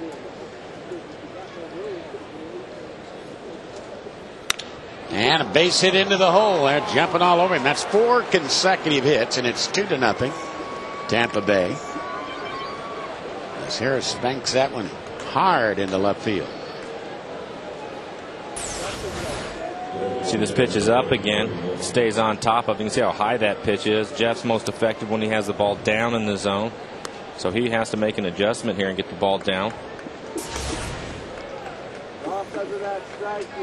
Chavez on his way out to the mound. Sean White is up and throwing in the bullpen already here in the second inning. It was a bobbing and weaving night for Miguel Batista last night also, as he was in trouble all over the place until his final inning in last night's ball game, the 6th. He had base runners every inning, had given up hits in every inning, and that yet managed to wiggle off the hook and give the Mariners 6 innings and give up only 2 earned runs. He gave up 3 runs overall.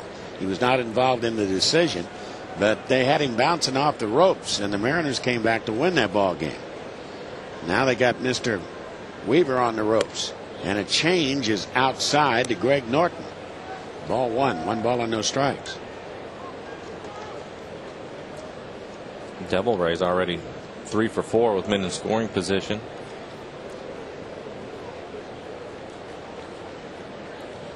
And doesn't have much of a feel for that pitch.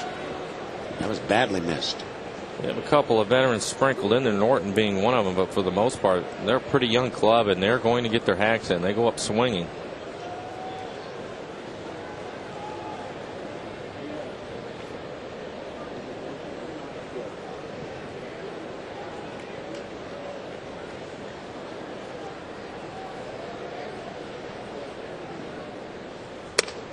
And he misses outside with that fastball. Ball 3. 3-0. No place to put him. See Pena on deck. He's the one that does most of the damage for him and Upton. Hitting 3 and 4 in the lineup.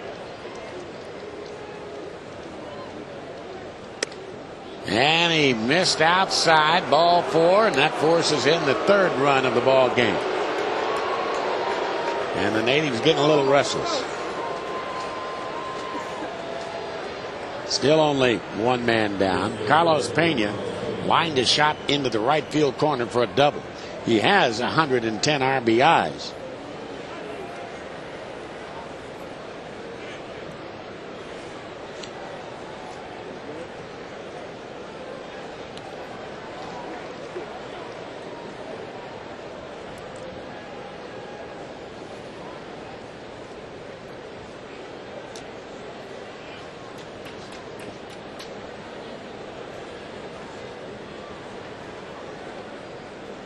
And he's high and outside with that one. Can't find the strike zone. Pena signed by the Boston Red Sox in August after he had been signed by the Yankees in April. Both clubs released him. And Tampa Bay signed him as a minor league free agent, and that's not close either. And Weaver can't throw a strike. Both his fastball and his breaking ball, he's missing them up and away to the left-handers.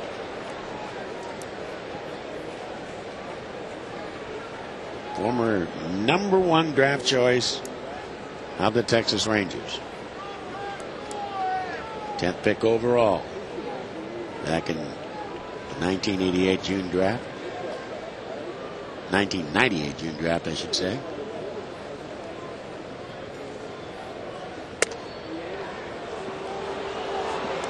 It's getting ugly. 3-0.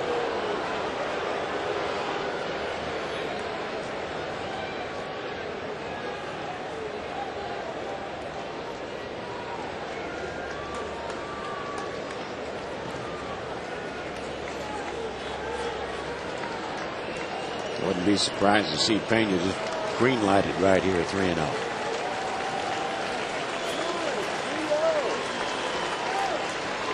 Yeah, he was, wasn't he? 3-1.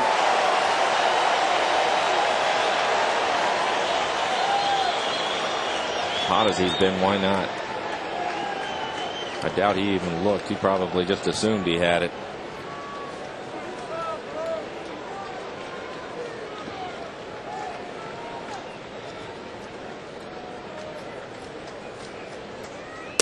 Outside corner, Steve Reich, and he didn't care for that call.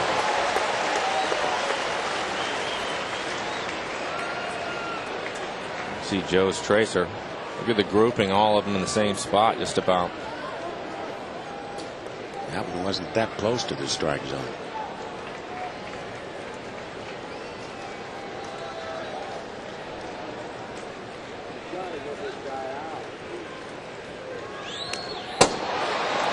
Had himself quite a hack at that fastball.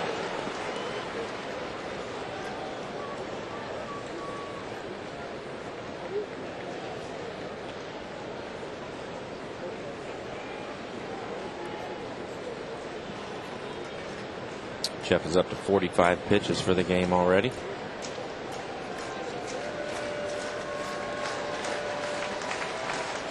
And he lost him, ball 4, so that's a second consecutive walk. That will force in still another run, and it is 4-0.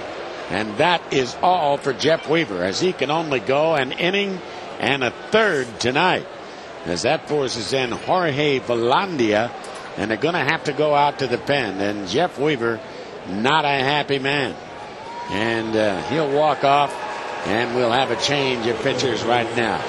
4-0 Tampa Bay. We'll be right back.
runs in the second inning. Tampa Bay leading it by a score of 4-0. And our shift to the pen brought to you by Nissan. And this kid from Mercer Island now getting a chance to pitch in long relief. And this is the very definition of long relief, taking over in the second inning. And stepping up to the plate is B.J. Upton. The other night, Fairbairn did a fabulous job in exactly this situation. Now we'll see what White can do. Upton takes the sinker low. Ball one. 1 ball and no strikes.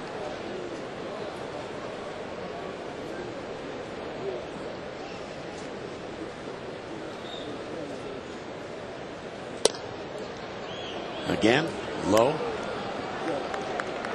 Having to come in with the bases loaded is always tough, especially early in the game. I'm sure the guys weren't expecting to be in this early. You come in with the bases loaded, really doesn't give you any room.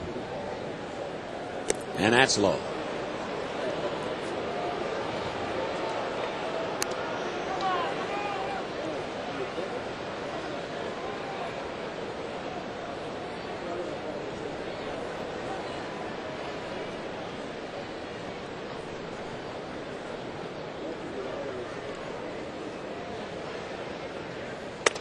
And 4 straight pitches will force in another run. That's the 3rd consecutive base on balls.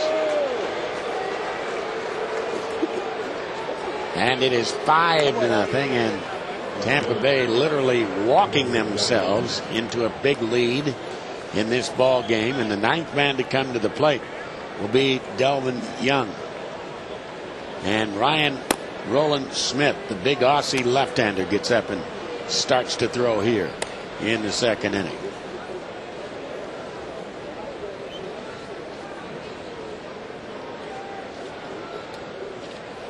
And a ground ball to third. They come to the plate for 1. The throw to first. A 5-2-3 double play. So that will retire the side. And here in the second, 4 come in to score. It's 5-0 Tampa Bay.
Second inning of play, a long way to go. Jason Hamill with that 5-0 lead. And here is Jose Vidro to lead it off for the Mariners in the second inning. And Hamill is on the inside corner with a strike.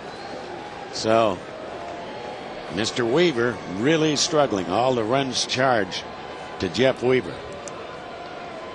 in an inning and a third. 1-1.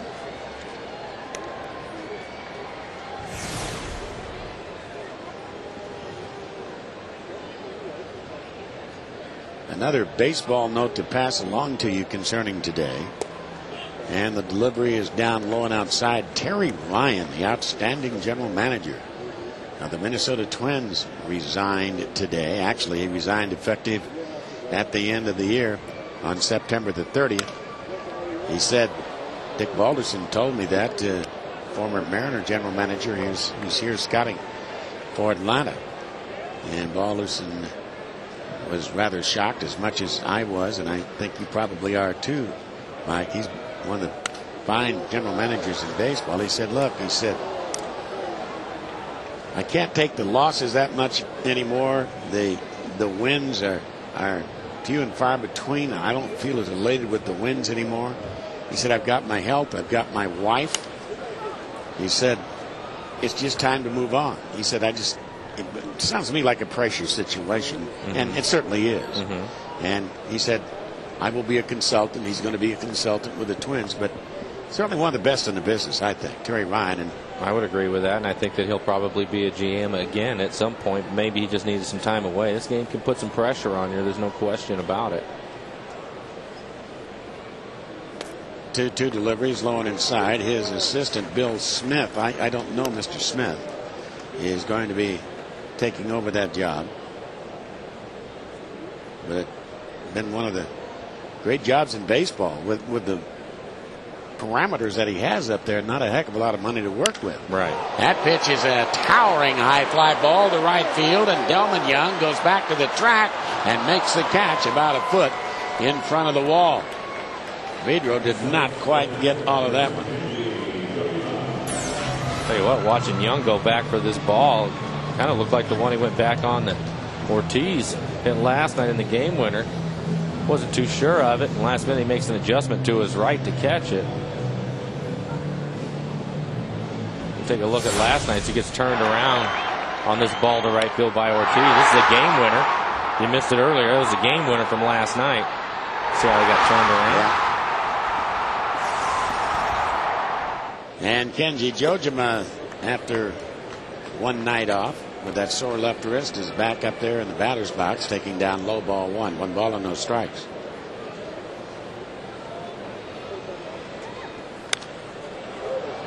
Tampa Bay, of course, in a tough division. They play New York well. I mean, they're 7-8 against the Yankees, and they still have, 3 or 4 games to play against them. The team that chews them up is a team that beat them last night, the Boston Red Sox. And that's a strike. They have a winning record against the American League West. They've got some good talent.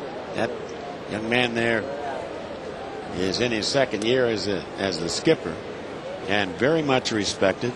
Joe Madden is a good guy, good baseball man. Been in the Angel organization for eons, it seems like, before they plucked him out of the Angel organization. Still makes his home in Southern California. So you're telling me that the American League East is being decided by the Tampa Bay Devil Rays? That's right, yeah, basically. The Yankees were 5 games back going into today, and look at that, since the 24th of August. They're first in batting average, first in runs. That's pulled foul down the third base line, and that was, matter of fact, the next day, August the 25th, when the Mariners lost that third game of the 4-game series of Texas, is when it began to fall apart for Seattle. It started to come together for Tampa Bay. Jojima chases the ball out of the strike zone. Third strikeout, Jason Hammond. This Saturday now, Upper Deck, and the Mariners are going to celebrate the Latin influence on Major League Baseball. Join us as the Mariners and Devil Rays face off at a special 6:05 start time on Saturday. The first 15,000 fans receiving a special pack of baseball cards featuring Felix Hernandez, Unieski, Betancourt, and others. For tickets, head to Mariners.com. Blomquist looks at his strike. So 2 South Kitsap Wolves facing each other at the Major League level. What are the odds on that? We had another one that was right here playing on the same team with Willie and Jason Ellison earlier. Hope Jason's doing well. A heck of a kid. Ended up in Cincinnati, as you know. Probably not playing a lot over there either.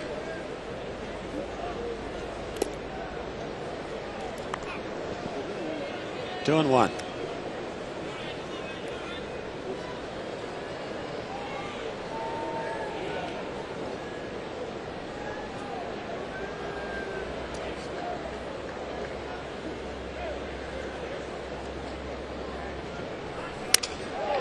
One hopper.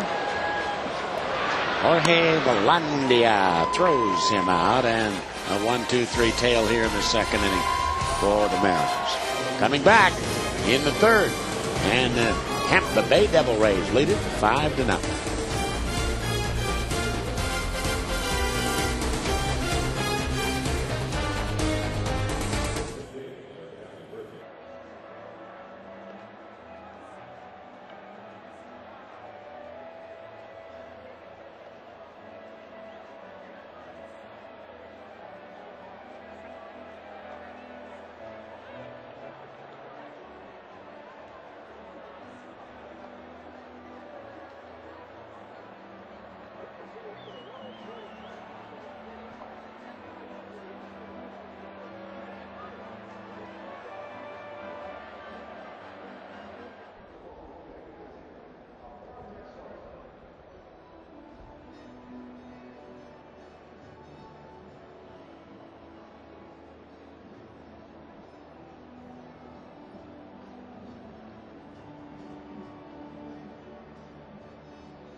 Trail Tampa Bay by a score up 5-0 going to the third time for our Aflac trivia question.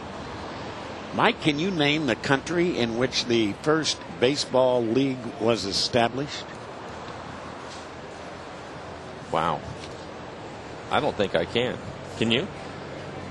I'm just trying to put two and two together, and the only thing I am thinking is that the game of baseball, as Johnny Gomes steps in and takes outside ball one ball and no strike, was founded on the game of rounders, which was an English game. And if they called it baseball in England, my guess would be probably wrong, but my logic would be, I think, good, that it would be England.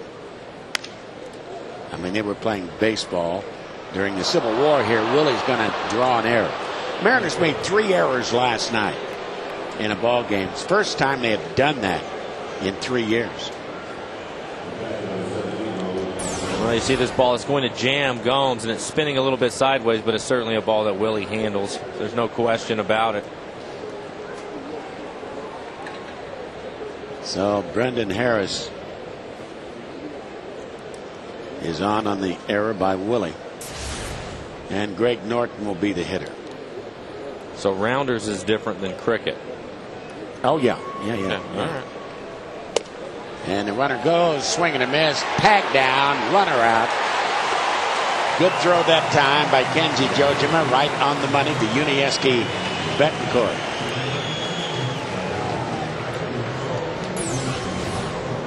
Take a look at it. Looks like a hit and run. Thrown out by a pretty decent margin, actually. So 1 strike, 1 down. And fly ball to left field. And that will be that. I am told by Mr. Wilson, our diabolical producer, that was an outstanding guess, Dave, but wrong.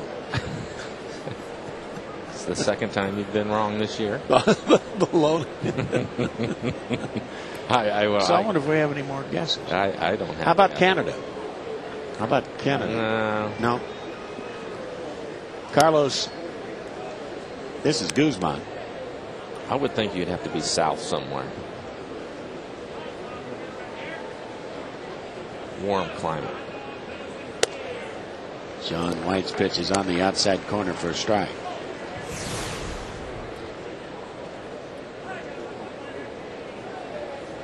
Guzman had a base hit up the middle last inning.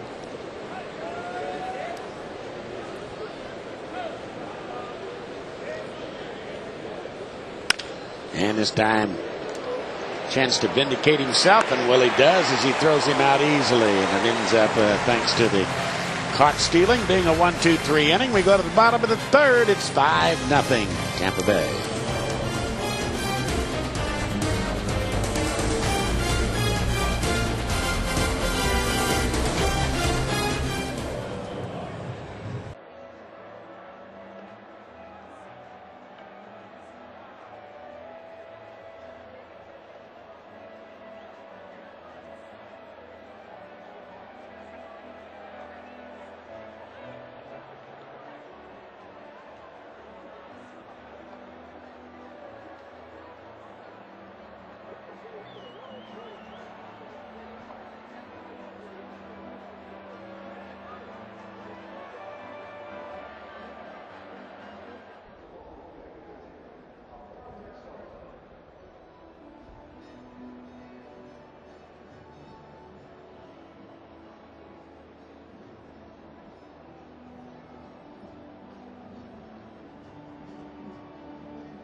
It's a 5-0 lead in Unieski Betancourt.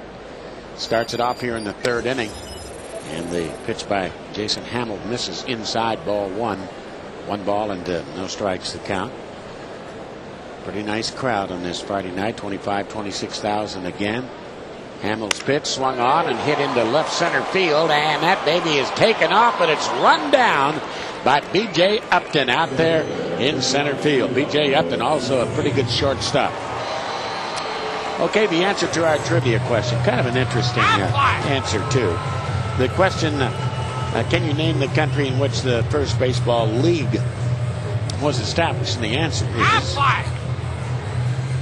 about this. The Kingdom of Hawaii in the 1850s, before it was a territory, when it had its kings and queens.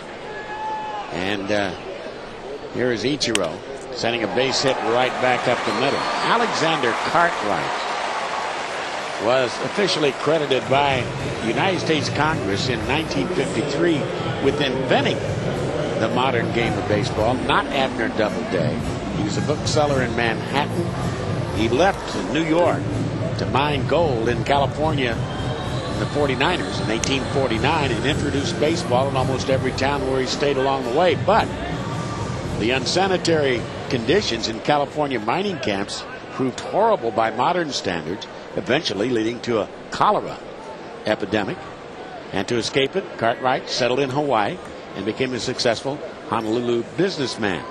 As Adrian Beltre gets ready to step in, the Cartwright Cartwright established the first baseball league composed of teams he created throughout the Hawaiian Islands.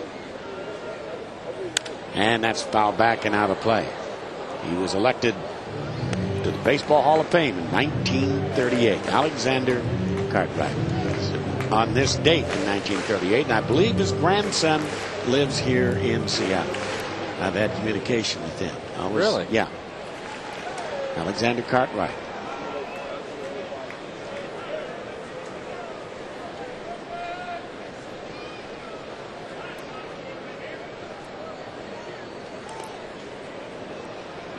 One ball and one strike to count.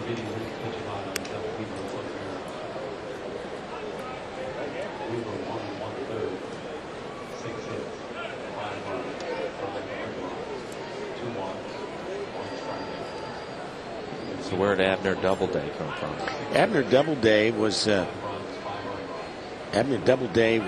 general in the Union Army. Matter of fact, he was a commander of Fort Sumter when the first shot was fired to start the Civil War. He was a Union general there, but he came from up around Cooperstown because there's Doubleday Field there. There's always been, some question as to whether it was Cartwright, whether it was Doubleday. Doubleday is buried, by the way, in D.C. in the National Cemetery there. Pitch is outside. And if you've ever gone to Gettysburg, 2-1 the count, you'll find a statue of Doubleday. He was also in that battle.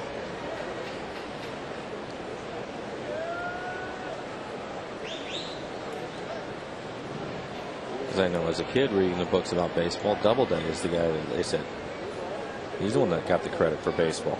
Yeah, well, there's a baseball commission that appointed him the inventor of baseball early on in the century, and since, I guess, proven to be a myth.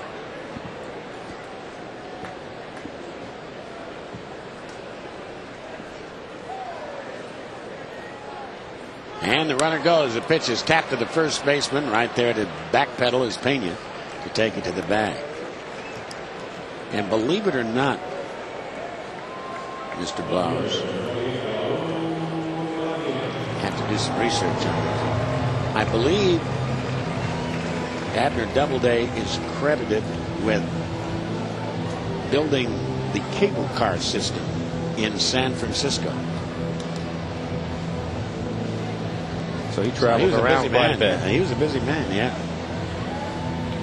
He got the patent on the cable car. All right. Raul Ibanez will be the hitter. Mariners trying to break through and get a run here in the third inning against Jason Hamill. Amidst all the cable cars and pineapples.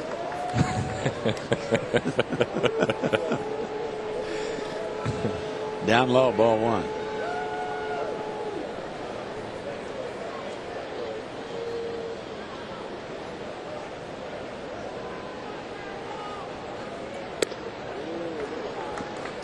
Doing all.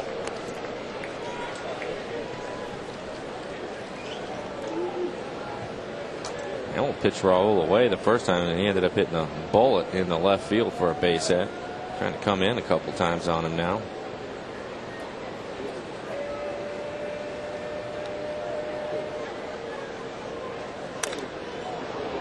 Tried to get in there again.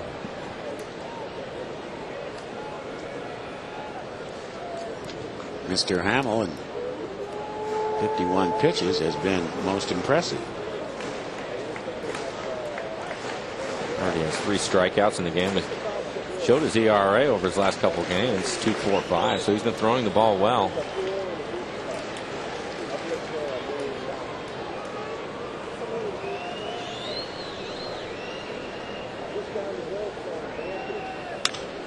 And that will be the souvenir.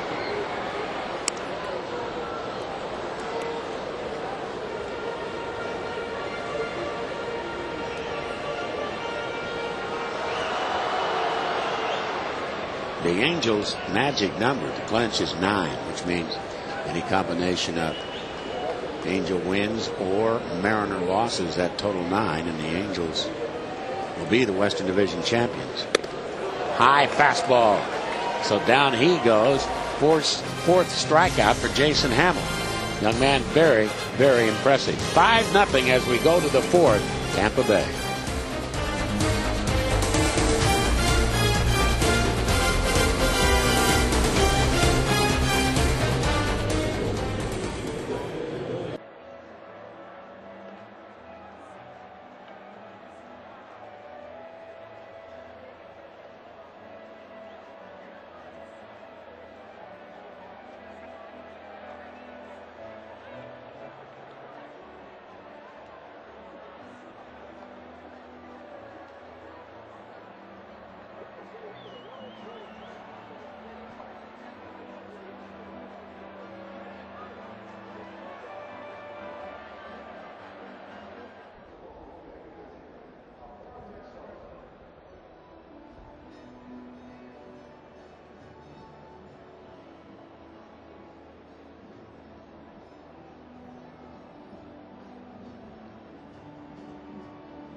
continues to expand. You have the Pirates in the house today. Dave Sims joining in with Mike Blowers. Boy, the Devil Ray Club gets in at 4 a.m. and then they're beneficiaries of 3 consecutive bases loaded walks. Not a good start for the fellas tonight. No, Jeff had a tough time finding the strike zone and getting the ball down. And Sean came in and walked a batter with the bases loaded, but he settled down, did a nice job getting a double play ball to get out of that inning. But they are down 5-0 now. There's Valandia leading off with a double to left. Jeff Weaver not getting out of the second inning. An inning and a third, 6 hit, 5 runs, all earned, 2 walks and a strikeout. And now here's Valandia leading off the 4th with a double. And man, that's his first official at bat, second official at bat, and so he's got a single and a double being called up.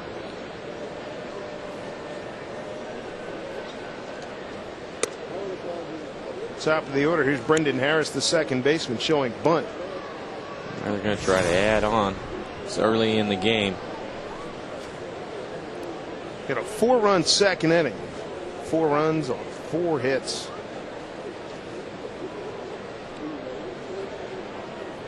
Three bases loaded walks, one by White, who came on in relief of Weaver.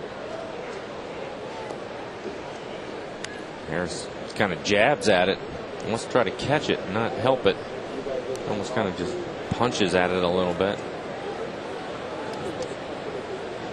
And so many times now, these kids coming up in the minor leagues are down there hitting all the time, and they don't spend much time working on these things. And their roles change once they get to the big leagues and they're asked to do stuff like this. And see it every week, right? Yeah, it's a little bit difficult. You'll see it more this month because all the clubs have expanded rosters now, and the teams that are out of it are going to play a lot more of the kids. But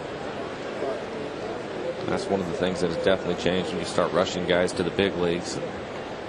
It's the little things that they have to learn on the fly up here. Different deal.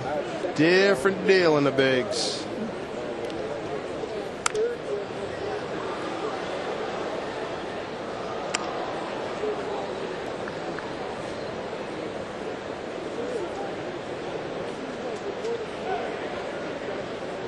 Brendan Harris, 1 for 2. He's got a run batted in. He's done well so far. 285, 11 home runs. They're second in the league in home runs, but that's a pretty nice ballpark that they hit in. Tropicana Field. Ball jumps out of that place. Talked to Joe Madden before the game. He likes the AA and AAA pitchers. They got a lot of good kids coming up. He said there's a breaking ball. He checked down the first base umpire, Bruce Dreckman, and said he's done. Harris, 1 out, strikeout victim. Fan Appreciation Night is presented by Alaska Airlines Vacations.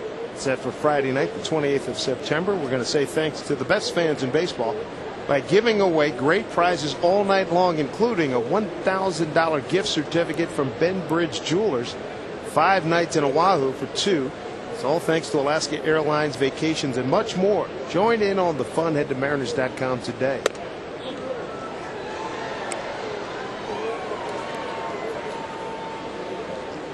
Here's Greg Norton, the DH, against Sean White.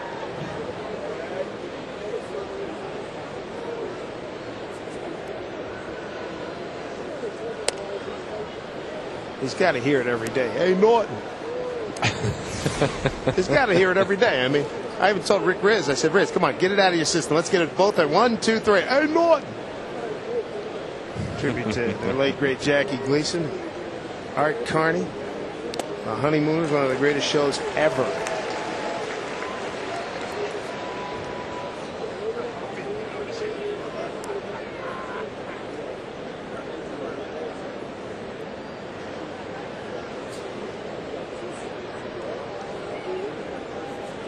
Two and 1.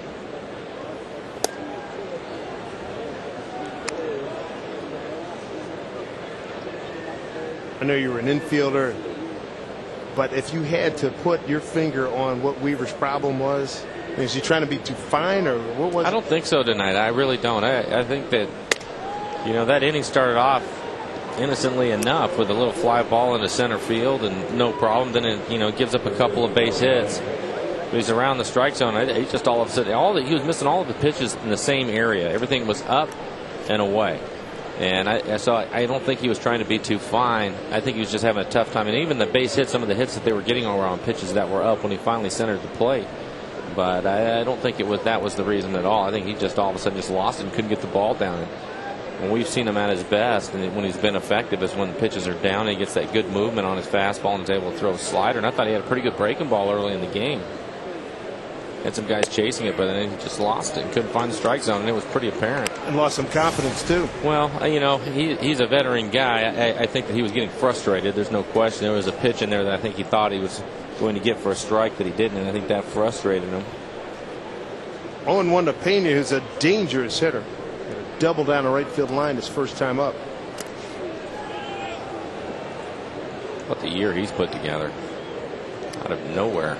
Bounced around multiple organizations and now bona fide star. 39 home runs, 110, now on 111 RBIs. He's got an RBI with a walk, bases loaded walk back in the second inning.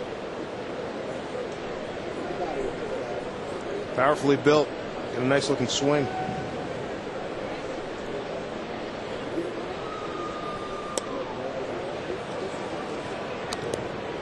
Two and 1 to Pena.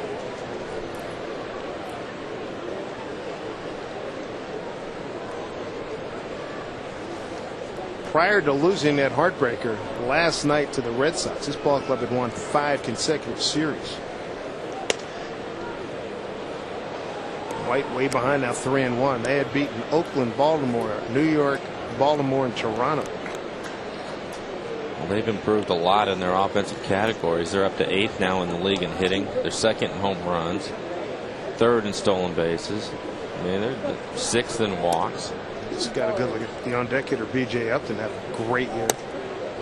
And another walk to Pena, and guess what? Bases are loaded again.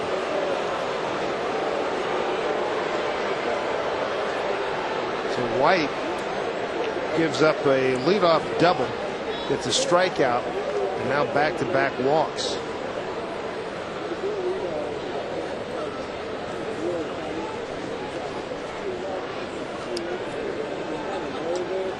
See Ryan, he'll get loose again for the 2nd time. Ryan Roland Smith indeed. And boy, the ball club, talking to Mac and walking around the clubhouse, was a lot looser. Guys got a chance to bounce around last night chasing Uni after he got the game-winning hit. And then he come in and Tampa Bay comes in at 4 a.m. in the morning. And now the pitchers can't find the plate.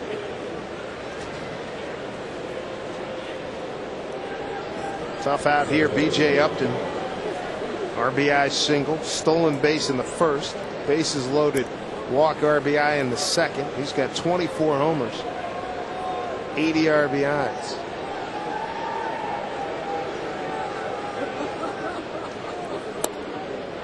Ball 1. 5-0. Tampa Bay top 4 here at Safeco.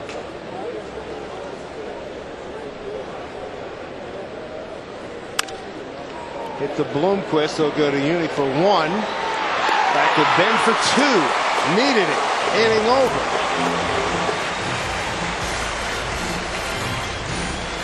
So the Mariners hold Tampa Bay off the board. 5-0. Home 4th coming up.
Affirmative. We'll follow that story as we move along in the ball game tonight. Always some intrigue at the ballpark. Here's Guillen. He's leading off the fourth here. Guillen, Broussard, and Vidro. 4, 5, and 6 for the Mariners, who trail 5-0 to Tampa Bay.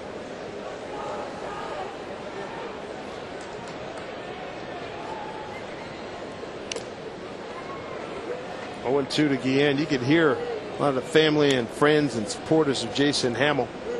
Right below us, he's out of Port Orchard.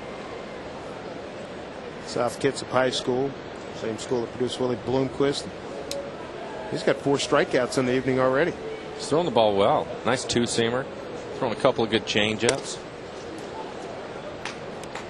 Early in the game, he was 95 miles an hour. He's dropped down to about 93 consistently in that area, so he has a good arm.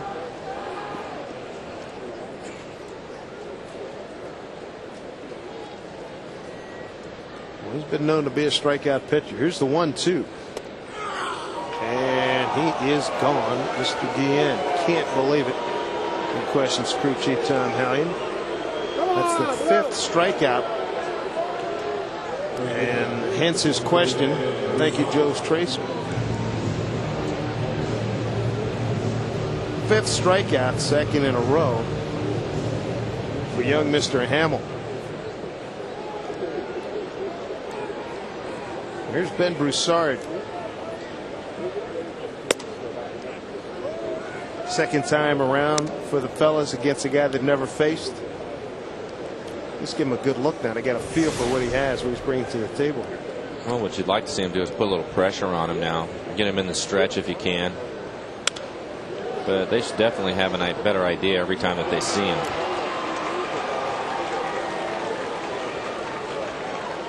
Broussard struck out on a 3-2 pitch back in first.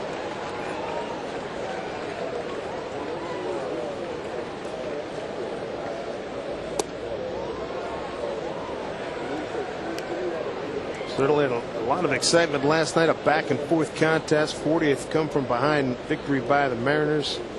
Great at bat by Adam Jones in the 8th, leading off a 1-2 pitch after being knocked down by Alan Embry. Hit a home run to tie it. It's well struck to center field. Going back is Upton and makes it look easy. Upton is a terrific looking ball player. Right now, let's take a look at the Mariners calendar, brought to you by Sleep Country USA. Tampa Bay will be here through Sunday. This is the next to last homestand. Then the last road trip, Oakland and the Angels coming up. Tickets call 206-622-HITS. We're in Tampa Bay here in St. Petersburg, May 22, 3 and 4. Saw Upton playing second base. Rick Riz and I were talking about on radio. Somebody told us, remember that? They said, hey, our best center fielder's playing at second base. Yeah, who was that? And they weren't kidding either, because Upton looks terrific in center field. We talked to a number of people. Lee Ilya was there. That's what it was. It was Lee. Lee? Yeah, it was Lee.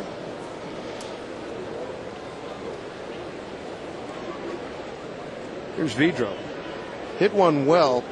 He took Young to the wall in deep right field back in the 2nd inning.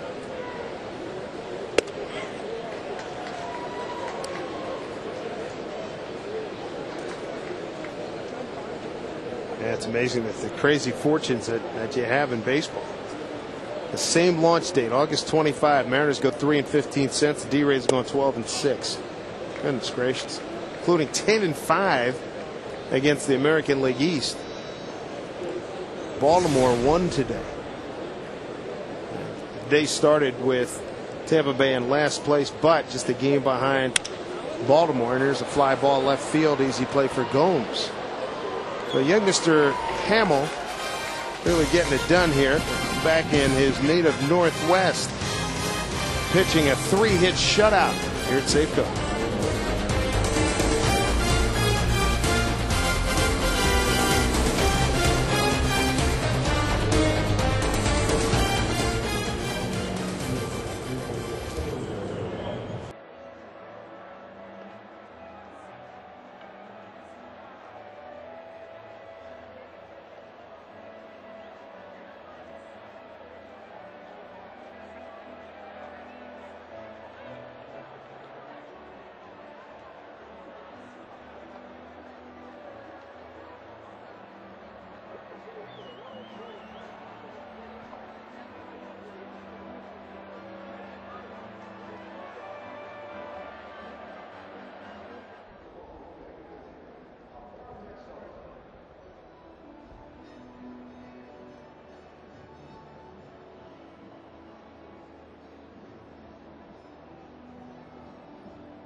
And well deserved, too. There they are. The Mariners welcome the World War II Marine Corps veterans. Thank you, gentlemen and ladies.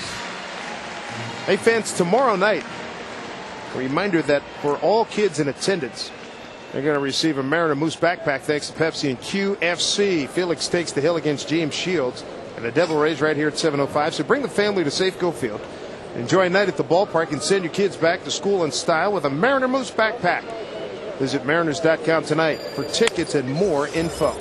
To the right side, Willie Bloomquist. The one out as Tillman Young is retired.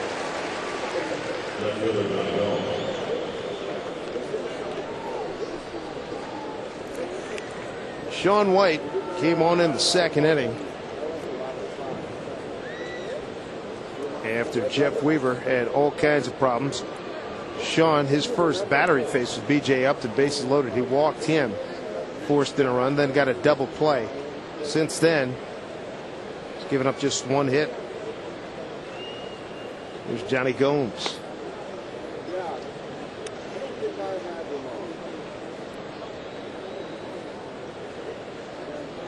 Remember the problems Gomes was having when we were in Tampa?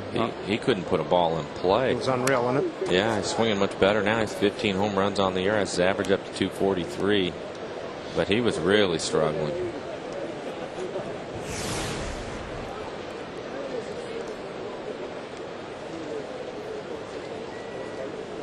One pitch.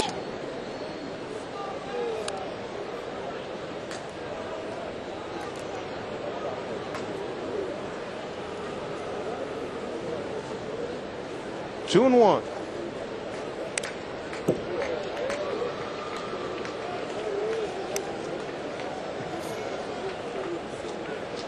Mariners and Tampa Bay got together back in Tropicana Field in May 22, 3 and 4.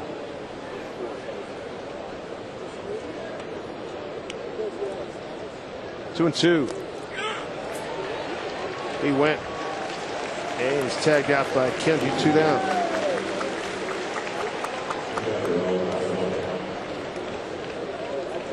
Sean White made his second strikeout. 2 outs here in the 5th.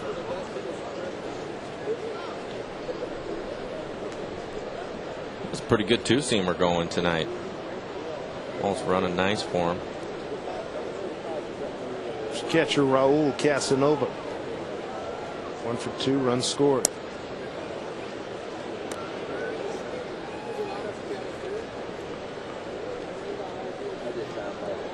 White working quickly. 1-1.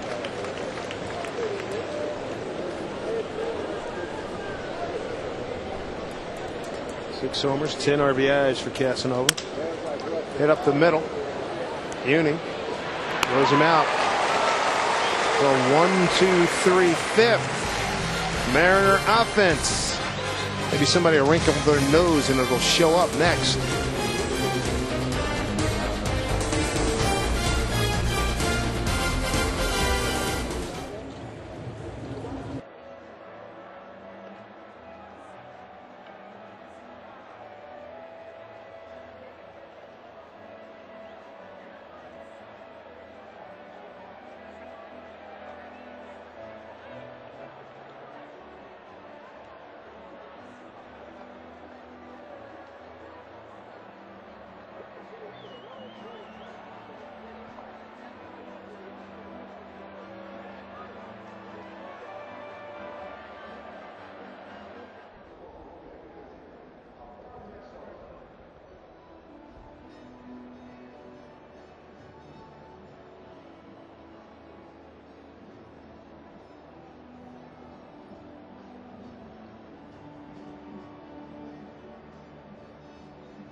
has not dulled the enthusiasm of many of the fans here.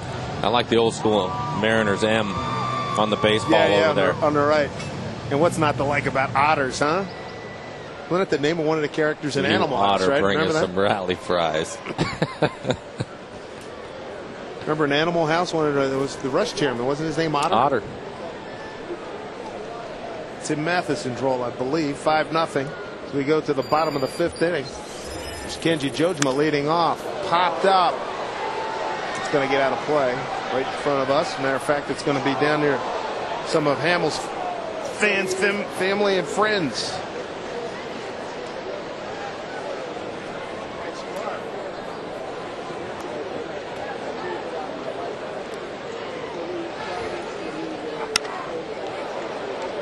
Kenji laces one foul. How about Kenji? He wanted to play last night. That left wrist was puffy and purple.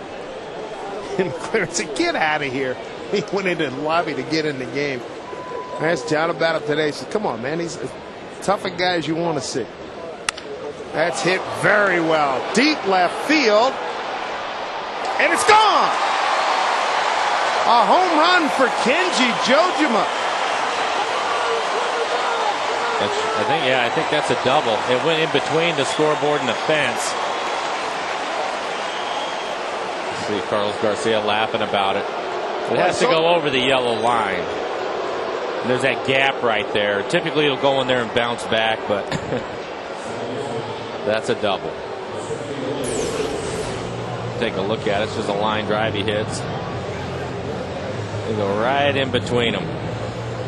Now, I wonder if there's a restaurant in there. Did anybody say incoming? Because you could lose some beer in there. Well, we don't want that. Take a look at it, see if we can see it. Yeah, it just disappears. All right, so we have some action going now. A leadoff double. Here's Blomquist. Kenji's 28th double.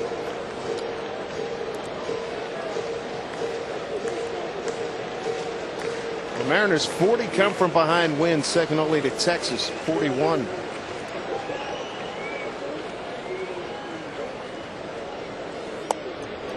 Used to say in the old Western stage, a little uprising here. 1-1 is Dreckman City went 1-1. It's Blomquist making his 39th start tonight, 13th at second base.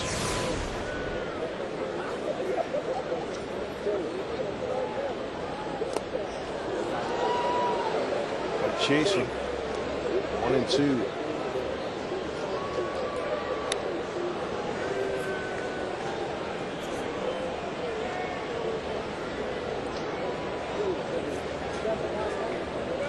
Willie, by the way, easily one of the better, might be clearly the best impressionist on the ball club. He does Mike Goff, the bench coach, does when Goffy throws BP, that he has him down so well, it's frightening. If you closed your eyes, you thought Goffy was out there. He can do the guy's hitting too. It's unreal, isn't it? Yeah, it's funny. Goffy throws right-handed and lean his head a little bit to the side. And Willie today said, "Well, take a little bit off." He totally had him. It was amazing.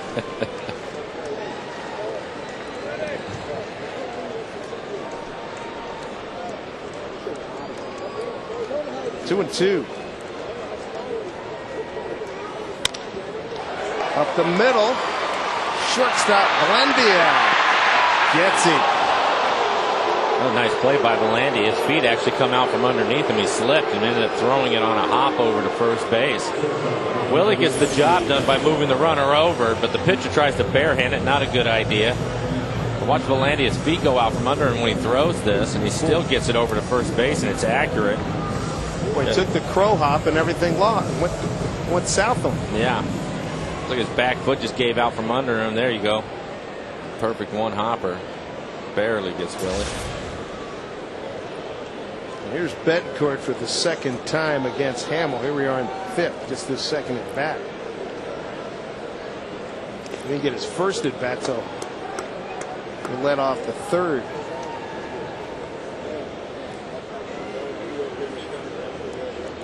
Tampa up 5-0. They'll play the infield back.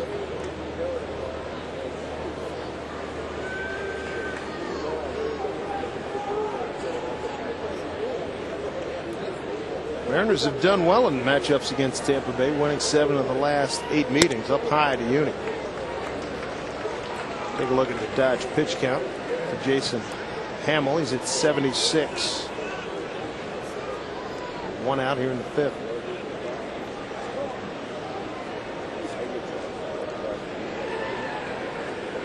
Going to get a visit now from pitching coach Jim Hickey.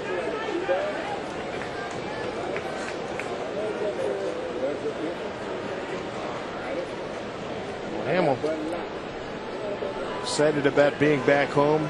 Family and friends here, pitching pretty good game.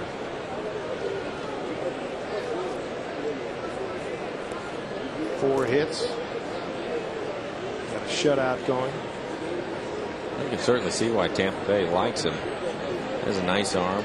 Topped out at 95 today. He's been consistently 93. Pretty good changeup. Nice breaking ball.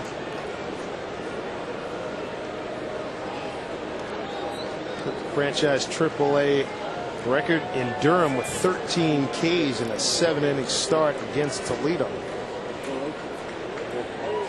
And he has more than proven himself at that level. 2-0. Popped up and playable. Harris, the second baseman, makes the play.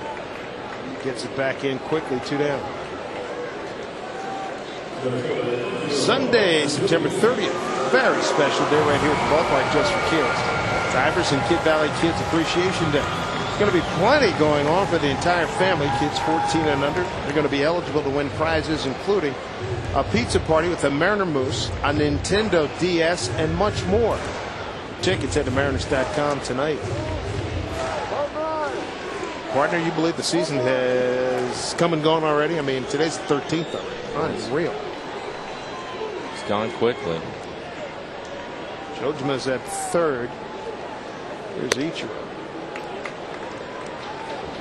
Ichiro made his first error of the season last night. Strange one, wasn't it? Oh. I mean, you know, he's a center fielder. He's got carte blanche. He can cover, you know, gap to gap. And, you know, he had a ball that, you know, Raul thought he was going to catch.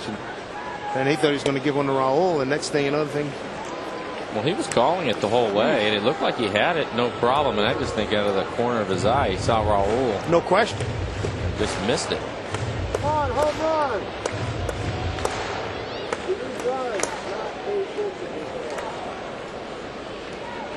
2-0.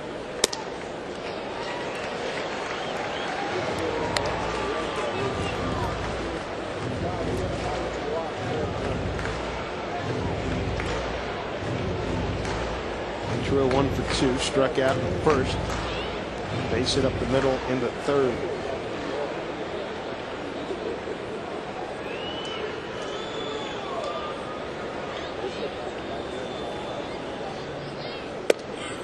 There's a strike. 3-1.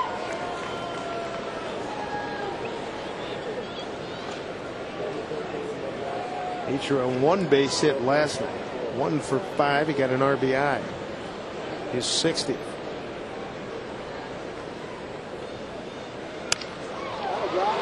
That's going to find some room. Yes, sir. Base hit, RBI. Mariners are on the board.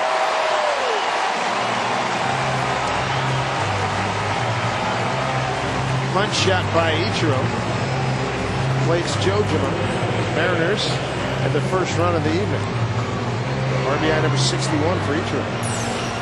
He just reaches out and hits this right off the end of the bat. Little flip into left field.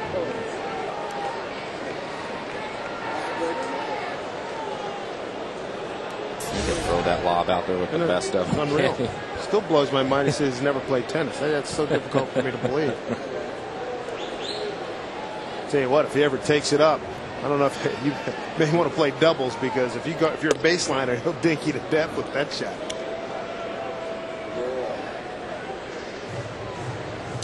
Can you imagine turn him loose on a golf course? You know, you've he seen would slice him. it. Nah, he'd never really he'd slice it. You don't think so?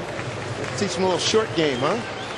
But he'd be a guy that would kill you from 100 yards and in. 2 outs in the 5th.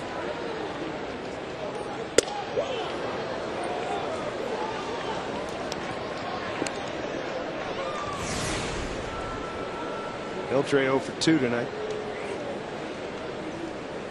Right on the heels of Raul Ibanez with the team lead. Runs batted in. Raul's got 94. Beltre's 91.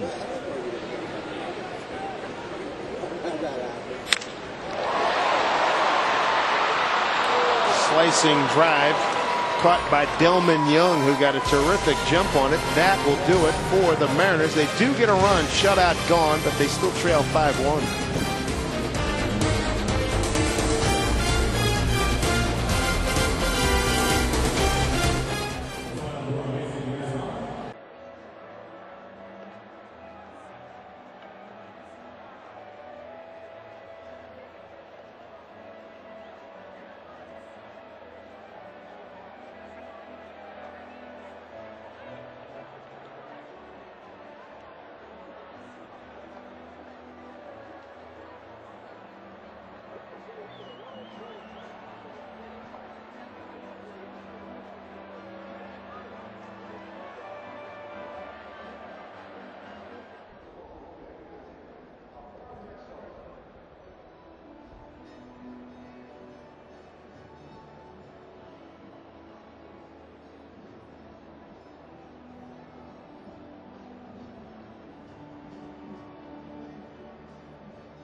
Money Tree, your cash solution. By Sterling Savings Bank, the perfect fit bank. And by your Western Washington Toyota dealers. Toyota, moving you forward. Dave Sims, Mike Blowers with you here at Safeco Field. Mariners finally got on the board. Ichiro with a base hit. Here's Joel Guzman leading off for the Tampa Bay Devil Rays. Guzman 1 for 2 tonight. Just joining us, Jeff Weaver started, inning and a third. 6 hits, 5 runs, all earned, 2 walks, a strikeout. Sean White has been on the mound since then, giving up just 1 hit. Nice breaking ball.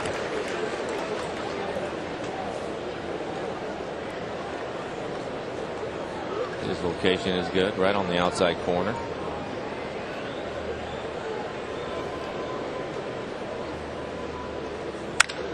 Stroked well, deep right field. Guillen gives chase, and it's off the top of the wall. That's in play. As Guillen got it back in quickly. Second base umpire Chris Guccione got out there to make the call.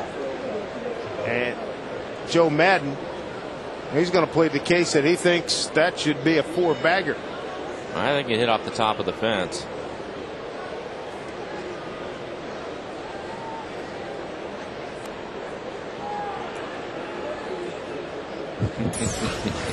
Probably saying it hit that. There's another little fence right there behind the wall, and he probably thinks it hit that.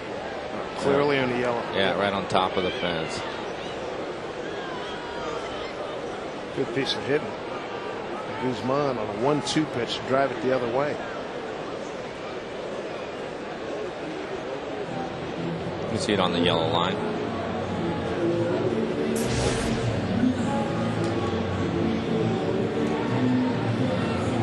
Guccione's had an interesting few days in Seattle, wouldn't you say? Guccione was behind home plate a couple of nights ago. Oh, yeah. Really enjoying it.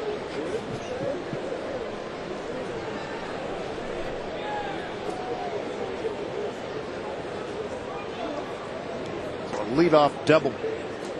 Here's Valandi. He shows bunt, brings in Beltran Broussard.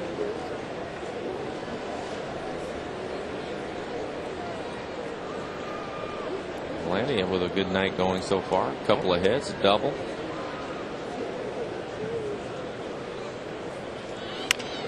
Goes the other way. Broussard going across. They have him. Nice play. They got the out. Good play. Ben Broussard and Adrian Beltre. Ben was playing up for the bunt in the situation. I thought maybe there was a bunt possibility, and Belandy just kind of punches at him, and Ben makes a nice play. No hesitation. Went right after. Yeah, one of the advantages of being left-handed. There you go. Just flip it over there, no problem. Adrian did a nice job of blocking that base a little bit too. So Belandy reaches on a fielder's choice. One out, top of the order. Here's Brendan Harris. Be the fourth plate appearance for Harris. 1 for 3, RBI base hit in the second.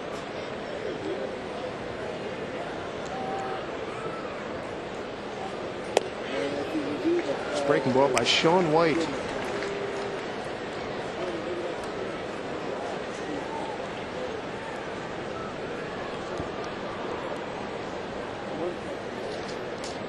Tampa Bay remaining schedule. They're here for 4. They go to L.A. play the Angels, Boston, the Yankees, and Toronto still to come. Breaking ball hit the unit. Oh, wow! Willie will turn it over. Double play. Oh, he dropped it at first. Ben couldn't hold on. But Betancourt makes another stellar play at shortstop. He gives ground to get a hop, and he ends up on the seat of his pants and catches it cleanly. He gives Willie a nice feed. Nice play.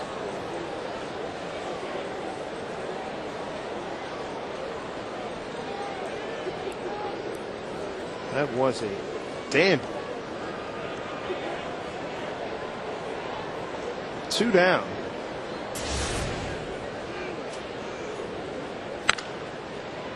It's pulled foul by Greg Norton, the DH. Tell you what, we put together a heck of a highlight reel of Uni's plays. Willie doing a nice job right in the middle of it. Good toss from Uni. But Uni got a nice reel of some terrific defensive plays the second half of the year here.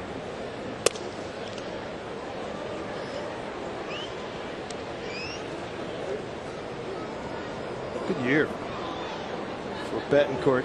0 for 2 tonight. Opened up the evening at 289, 9 home runs and 60 runs batted in, batting largely in the 8 and 9 holes all season. He's been clutch this year too. Yeah, he's among the. Right there. Last look, he was what He's club third. leader in what Game-winning RBI. game-winning RBI. Yeah, he's the club leader, but he's third, and he's third in the league. Mm-hmm.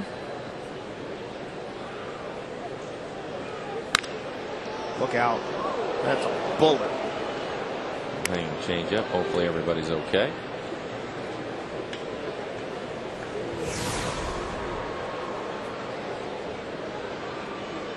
Two and 2 to Greg Norton.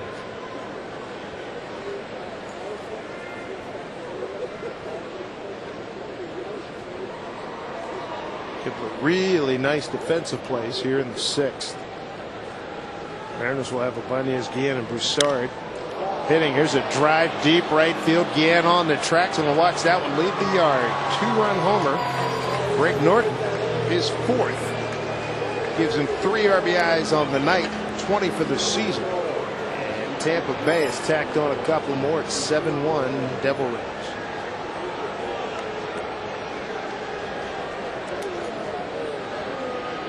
Looks like an off-speed pitch, maybe a changeup. Sean's had a good changeup tonight. He might have tried to put him away. See, take a look at it as Mac comes out to make a change. See what this pitch is. Right in the middle of the plate. Norton, the veteran, been around for a while, no doubt about it. That classic lefty swing too. Boy, they dropped a head on that pitch right there. You're looking for trouble anytime you serve one in that zone. 7-1 D-Rays.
Doubleheader this Saturday. It kicks off with the Oregon State Beavers battling Idaho State in Corvallis. That's followed by a battle in the Palouse between Idaho and the Washington State Cougars.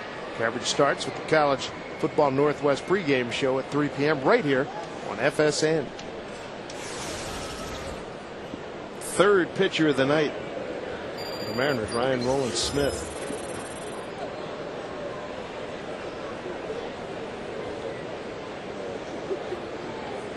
Ryan's going to go after Carlos Pena. First pitch to Broussard. Ben will take it. A little more damage done here. 2-run homer by Greg Norton. 7-1 Tampa Bay. Okay, AT&T customers, time to shuffle for your chance to win a new Samsung Blackjack. Text in A, B, or C to 443 of where you think the globe ends up. Official rules and alternate form of entry, please go to foxsports.com/Northwest.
Blackjack shuffle is B. Thanks for playing, everybody. Back here at Safeco Field, Dave Sims, Mike Flowers, and the FSN crew. Mariners on a short end, and I mean a short end. 7-1 Devil Rays. Here's Raul Ibanez to lead it off in the sixth. Ibanez, Guillen, and Broussard 3, 4, 5 in your Mariner lineup.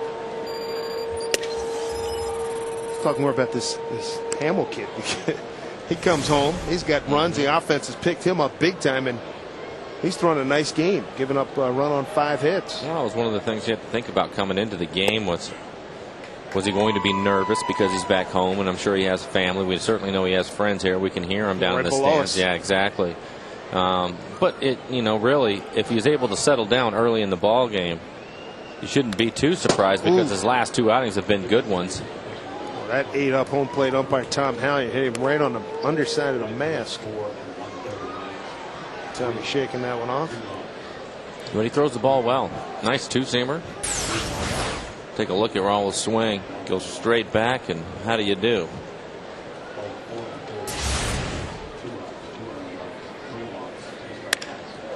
Here's Raul. Wow. Harris had to flinch as that ball went into his glove.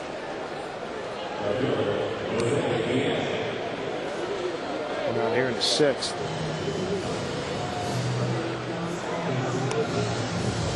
Well, after tonight, 16 games remain. Yankees lost today to Toronto. Angels lost to Baltimore. Mathematically, the Mariners still in it. You have to be the greatest optimist on the planet. I think they still have a chance and want to hold on to it. Go ahead. Why not? Baseball's all about, but 16 games remain. They need a lot of help. Oh man, how about like 15-1? Well, even if they catch fire, exactly. Right. I mean, the Yankees got to go 9-8.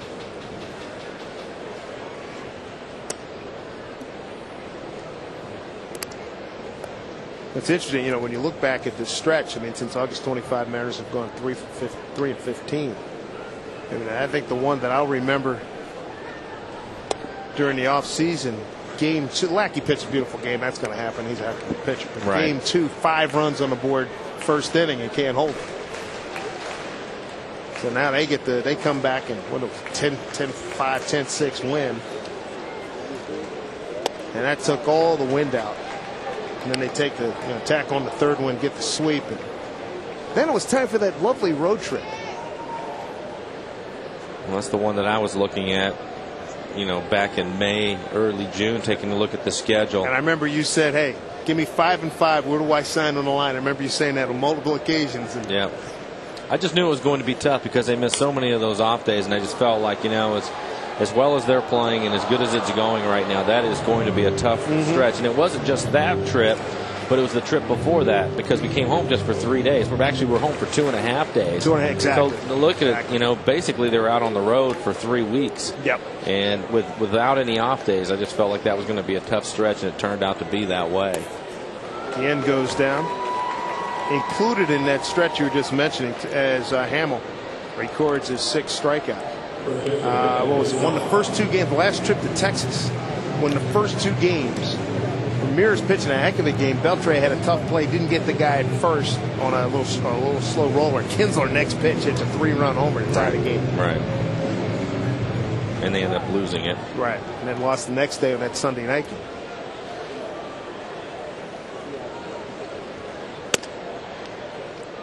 Ben Broussard 0 for 2 tonight.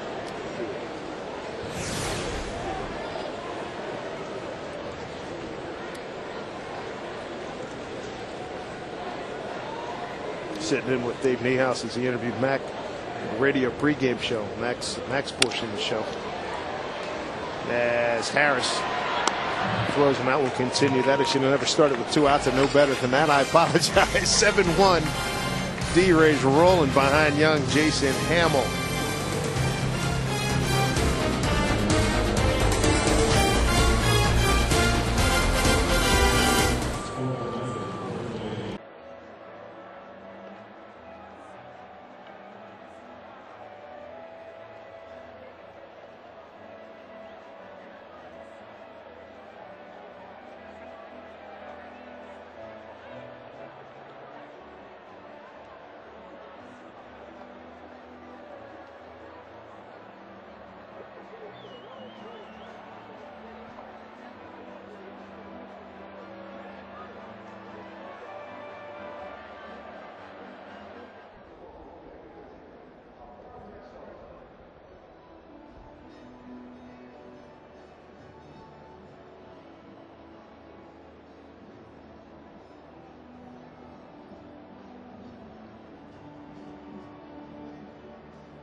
Up for auction from the Mariners. Turn back the clock game this summer. It includes jerseys worn by JJ, Felix, and Ichiro. So log on to mariners.com/auctions today. Bring home a game-worn piece of Mariners history. Fitting in soon, so don't miss out on this great opportunity to add a game-used uniform to your collection. Paid attendance at $23,991. Inside from Ryan Roland Smith to B.J. Upton leading off the 7th. I'll tell you, you were nice enough when we got back here from the road trip to bring Dave Niehaus that jersey of Gaylord Perry. I could not believe the size of that jersey.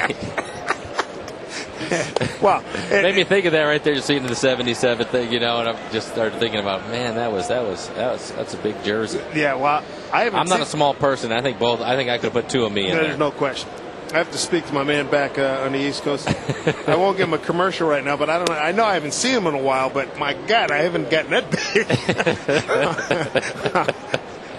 No, that looked like Gaylord's jersey. At that particular time when he was with this ball club too. Line drive into the gap by Upton. Well, it was nice of you to do that, but it was man. I tell you what, it was great. Thank you. What Mike is talking about, folks. I had a friend who's in that end of the business, replica business, and he says, "Oh yeah, you're with the Mariners now, so let me send you a jersey." So I didn't think anything of it. Sure enough, a week later, boom, here it comes. I open up and it's a Gaylord Perry jersey. Yeah, with your old the old logo and everything. I'm telling you, it's the one that he was wearing. Yeah. Dave had a great line. Typical Niehaus. He goes, "Hey, where's the Vaseline spots?" Get out of here. Yeah. Only he was a peanut farmer. I didn't know that. Yeah, down in North Carolina. Oh, nice. Got him picked off. So Upton gets caught on a heck of a move by Ryan Rowland-Smith.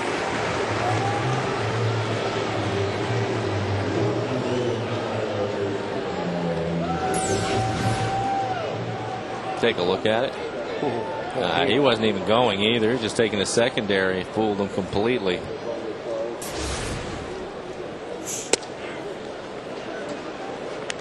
So one thing, at this stage of the season, at some point, Mac's got to open up the floodgates and start playing kids, don't you think? I think it's difficult because what you're dealing with is you have a group of veteran guys that have battled and they've fought for you for 5 months, almost 5.5 months, and until they feel like this thing, they're out of it, then I think it's a real difficult thing to do because a lot of these guys are going to be back next year, with Mac, and he's got to manage these guys, and you have to respect the job that they've done this year. That's the point he made when we were talking. I was listening in with Dave Niehaus and Mac in the radio pregame show, and then again in the dugout. And that was his theme. We've come this far. We've gone to war with these guys, with these veteran players. And as much as you want to see, Jonesy in there, and Valentine, and the guys like that. And you will. Absolutely. There is something to be said for loyalty in this game too. I mean, even certainly the situation is not right that they're not going to go to the playoffs, but I mean, I'll give you an loyalty example. factor is exactly, and not just that, but I'll give you an example of a guy that's playing tonight, Ben Broussard. Mm-hmm. Ben is a guy that has wanted to play all year long. You bet. He has not caused any issues at all, and who knows if Ben is going to be back. You know what I mean? He's got a chance to go out there. Well, he wants to play right now and show some people what he can do and put together the rest of his year and go out and get a job. And so it's not fair to him in some cases. Now, yes, you have to play those guys and they'll get to play. But I'm saying this guy has done everything you've asked of him all year. It's not been a problem. And so give him an opportunity to do his thing. I know one manager, who will remain nameless, who absolutely, or the opposing team, absolutely loves Ben Broussard, and flat out told him, I was in his office, that I told our GM, get that guy. Yeah. Oh, he's not going to have any problems, but he wants to play, so why not give him an opportunity at this point? And the other thing, too, you went through it, too. It's a pecking order. I mean, the young guys have to. Right? I've been through it. I'll give you an example. I was down playing in Oakland for the A's, and you know what? We got out of the thing. It was earlier than this, of course, because it was probably mid-August maybe, and they called up a young player that they liked a lot, and guess what? My job was to play against the tough pitchers, and he played the rest of the time. And I knew that as a veteran, though, and the guy ended up being Eric Chavez. Pretty good player, don't you think?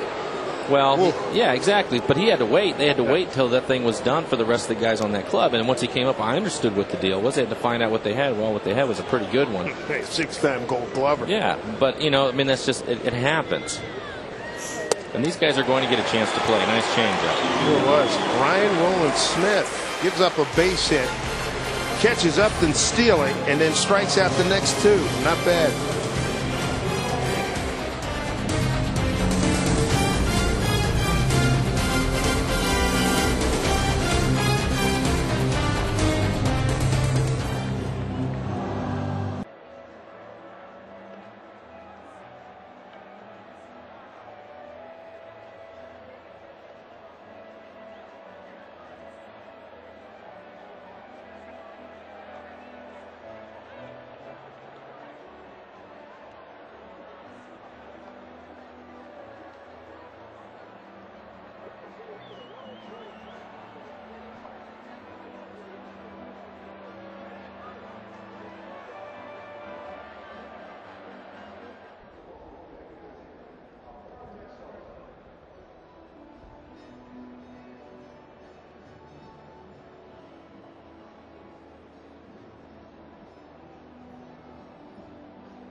and Health Services.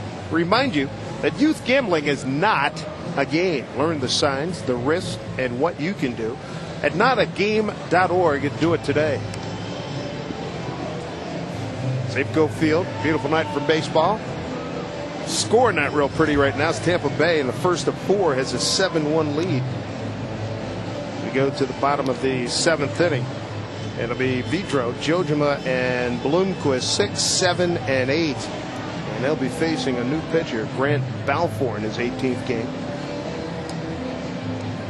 Opponent's hitting .299 against him. So the youngster from Port Orchard, Washington, Jason Hamill, put up some good numbers.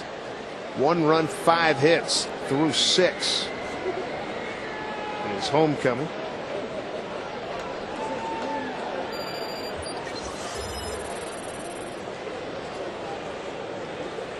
First pitch to Vidro's in there for a strike.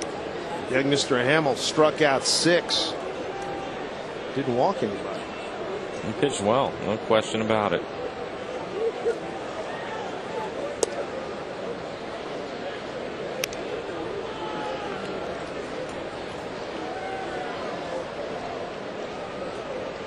Got any thoughts on how this club might be constituted next year?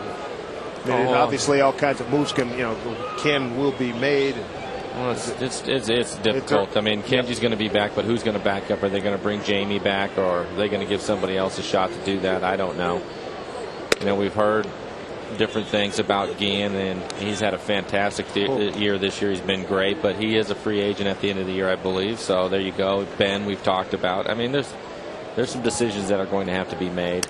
We've talked about Adam Jones.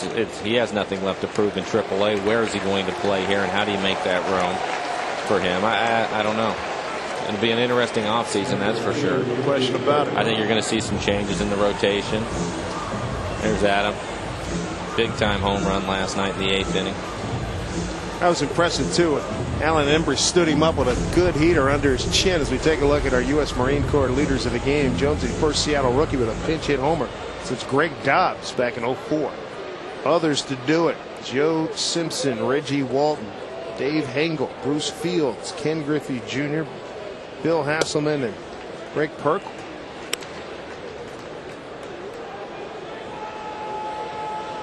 Alan Embry backed him off a good fastball up and in, and then Jones hit one very deep part of the ballpark over the 385 sign, a fastball away, and went with it. Said he'd done that once before in AA, where a guy stood him up and he came back with a base hit. Said, that was a good pitch I hit. I said, yeah, it sure was. Nothing cheap about it either. No. 1-1 to Kenji.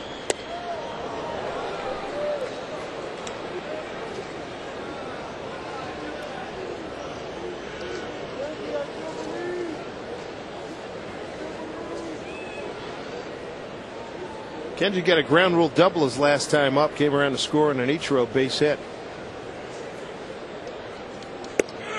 Walks it, strike 3.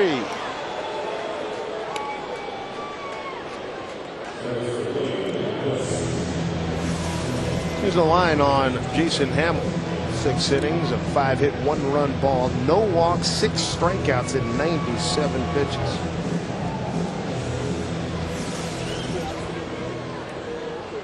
Willie Bloomquist. Twice grounded out to the shortstop, Philandia. So right now, Balfour, he's from Sydney, Australia. So we get 2 Australian pitchers in the game right now. He and Ryan Roland Smith. Balfour 6'2", 192. 30 years old in late December. Throws hard, 95 miles an hour, pretty good slider.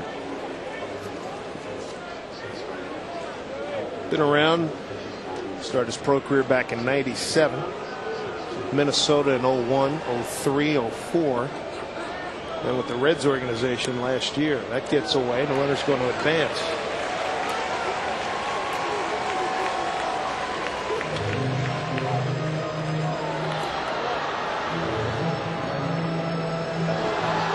Pass ball. Charge Raul Casanova.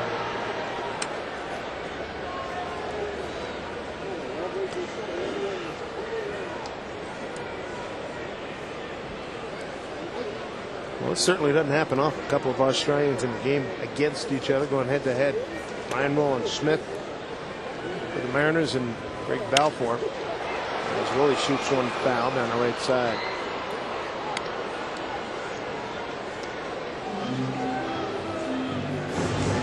Balfour was obtained from Milwaukee July 27th. Of this year? Mm-hmm. He'd been at AAA Nashville, 1-1 with 5 saves there. 3 stints with Minnesota, as we mentioned. 2-2. But Terry Ryan, the GM for Minnesota, he's hanging Dave was it up. telling me about that. Hanging it up. He said, you know what? The losses, the wins are not as uplifting, and the losses got to the point now, or got to the point I didn't care. It didn't affect me as much. It's time to go. Willie draws a walk, so first and second.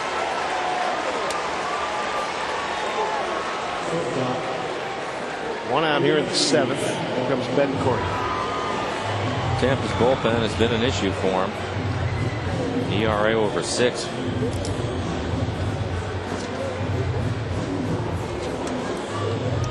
Don't forget Carl Crawford's not even playing. He's sitting at a couple games suspension for altercation with an umpire, Paul Maurer, earlier in the month. Uni down the right field line. That ball is going to stay fair. Vidro's going to score. And coming around is Bloomquist. I think there's fan interference. St. Willie's going to have to go back. Yeah, he's going to have to go back. He was on first base. It's hard to tell from up here. Couldn't really tell if the ball bounced out or what happened to it. It's hard to see from the angle we're at up in the booth. Slices down the line. It's going to hit the track. Bounce. And kicks in. Okay. Bounced over. Yep. And flat out ground rule double. Ground rule double, yeah. Sure.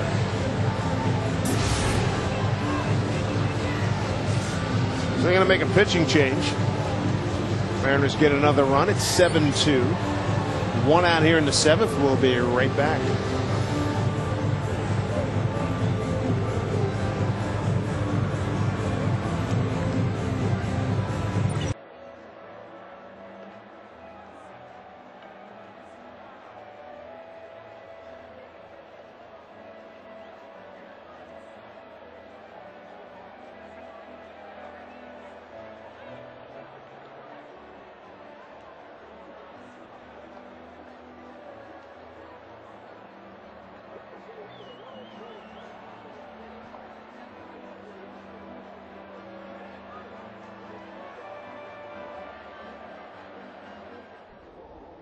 Ground rule double by Betancourt.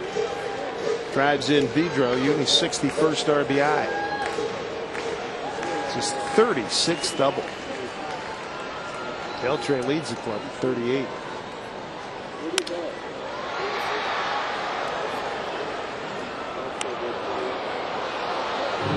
One to Ichiro, got an RBI and a 3-1 pitch back in the 5th. First run on the board for the Mariners. Tampa Bay put a run up on the board in the first, 4 in the second.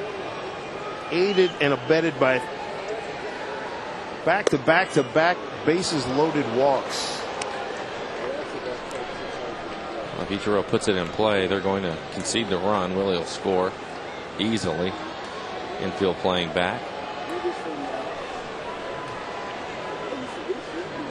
Center fielder Upton shading towards left center on Ichiro. Gets it by Uni. Going to be held right there at third. Good throw by Gomes to get it in. So first and third, Ichiro. Another RBI.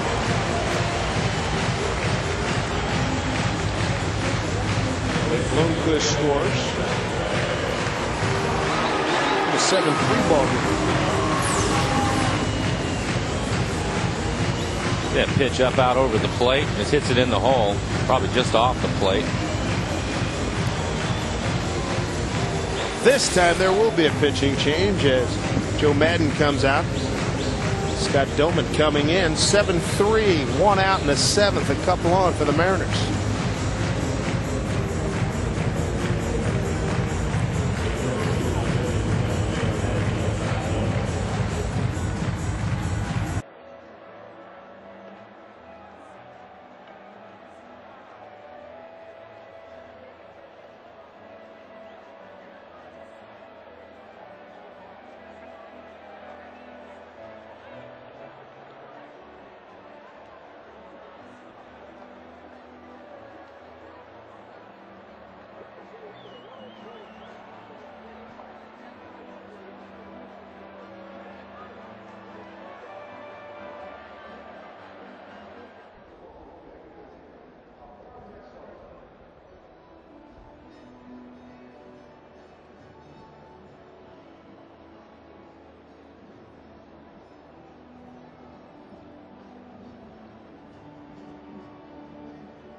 They both scored, and let's compound the situation by giving out some rally fries here. Maybe that'll help get the boys over the top here in the 7th inning, Mike.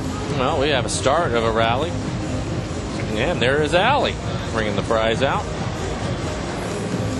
I like this one. I like the group efforts. They're fun. This is in the upper deck, right above us, right above our broadcast booth. That is Seattle Spice Girls. Very fine effort.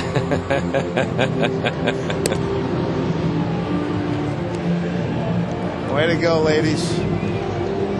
Getting ready to have some sort of season. I don't know what it's going to be, but good luck to you. Good deal. So another pitching change here. 7th inning.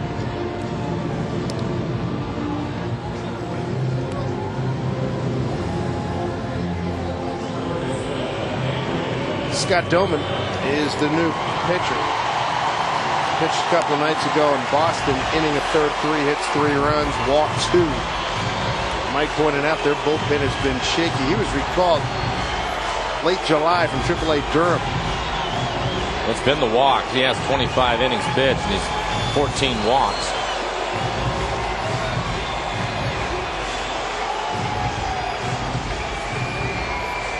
Runners at the corners for Beltre with 1 out, 2 runs in.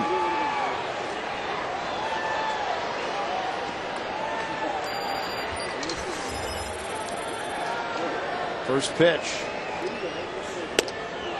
Fastball away.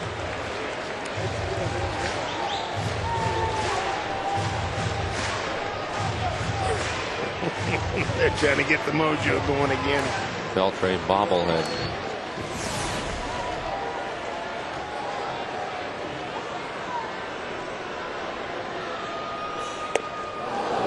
His pitch, swung through it.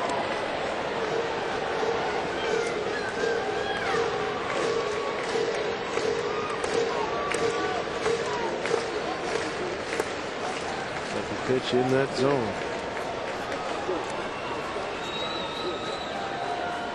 1-1.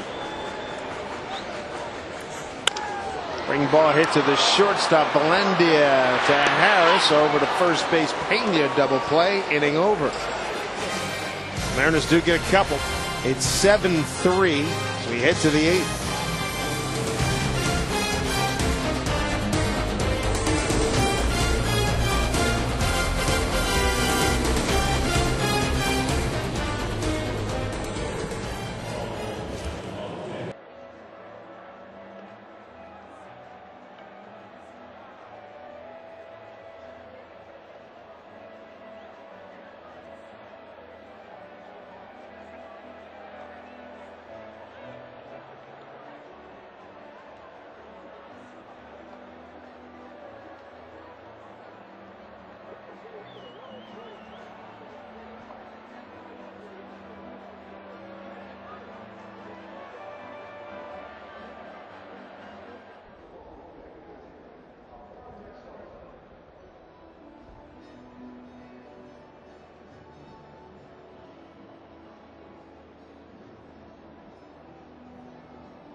4-game series here at Safeco Field. They bring your Nintendo DS to the ballpark on Saturday. Take part in Nintendo Fan Network Night right here at Safeco Field. The first 1,500 fans with a Nintendo DS, they're going to enjoy free access to the Nintendo Fan Network featuring video content, statistical information, and more. You'll also have a chance to win one of a few brand new DS systems autographed by a Mariners player. 8th inning action now. 7, 8, 9 in the Tampa Bay order. Here's the catcher, Raul Casanova, to lead it off against Ryan Roland Smith.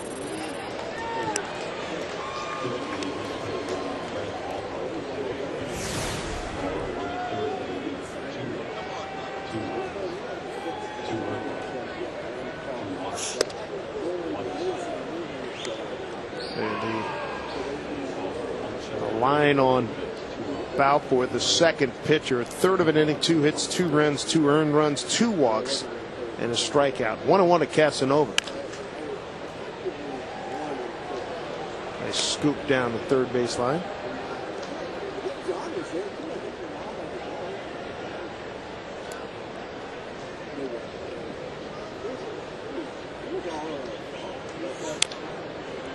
Going to hit his pitch. Talking to Nick Swisher earlier this week, Joe Madden today. Both like the Boston Red Sox in the American League. They like their pitching. I think it's going to come down to Boston. They both almost word for word like Boston against the Angels in ALCS. Swisher hit his 20th home run tonight. 2-2.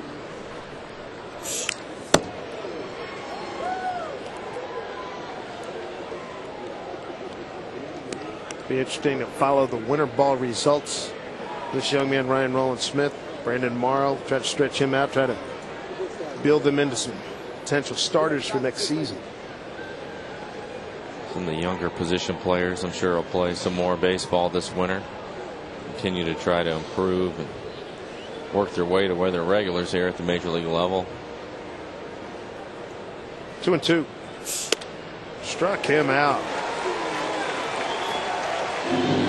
3 in a row. Yeah, 3 in a row indeed. One down here in the 8th. Making a pretty good case for himself here as we take a look at our Banner Bank building to the future. Well, he has 2, I think, plus pitches. One is his fastball for a left-hander throwing 93, 94, and the other one is his changeup. You can see that fastball just threw right by him. He has a very good changeup.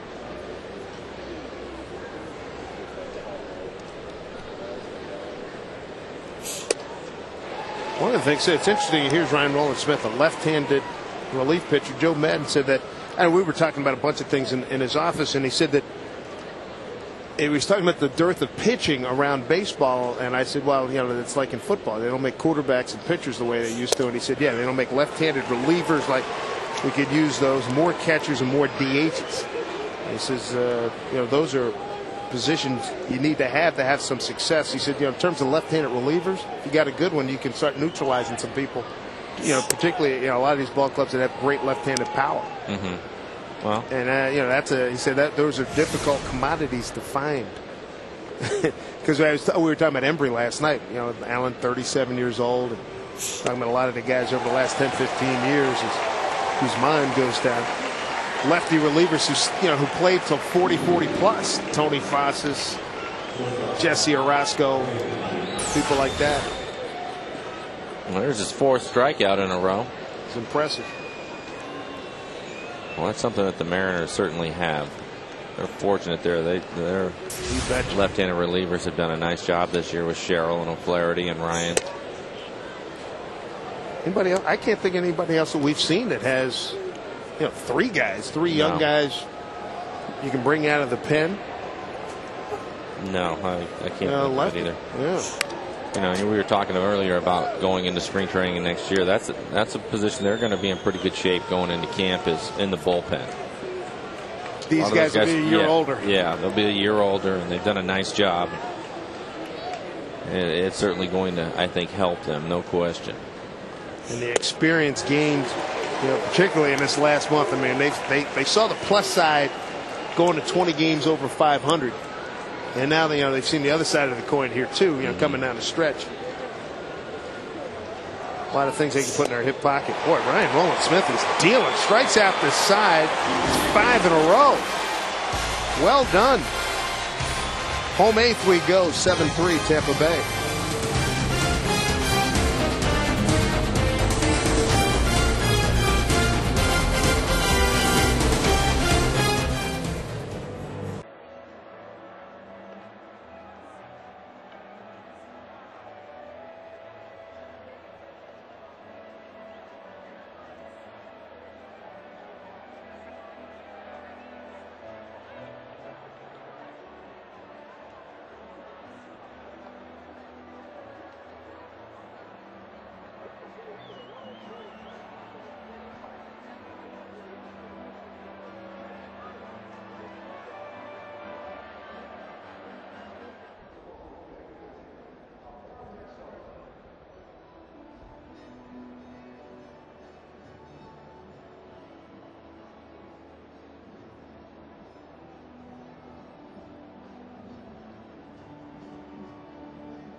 Chevy dealers. See your Northwest Chevy dealers today or visit us online at northwestchevydealers.com.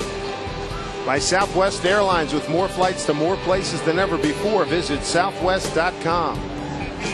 And by Geico, 15 minutes could save you 15% on car insurance. Visit geico.com or call 1-800-947-AUTO.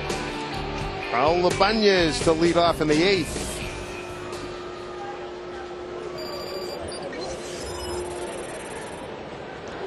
Graham Lloyd and Damian Moss, the last time a couple of Aussies faced off, were in the game against each other at the same time.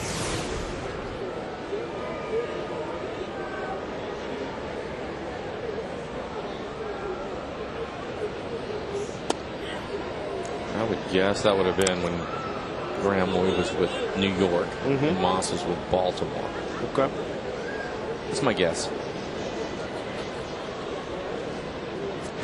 I think of Graham Lloyd. Remember the fight they had with Baltimore? No. There was a fight, and I think Benitez was involved. He put a ball between the 2 and the 3, or 2 and the 4, on Tino Martinez. Drilled him. I remember that. Right? Yeah. And the ensuing fight, I'm pretty sure that's the one. Darryl Strawberry went in. The fight had pretty much subsided. It went over to the third base dugout. Strawberry got a piece of somebody and was wailing, and then it subsided again, and then Graham Lloyd went after somebody. He led the charge coming out of the bullpen.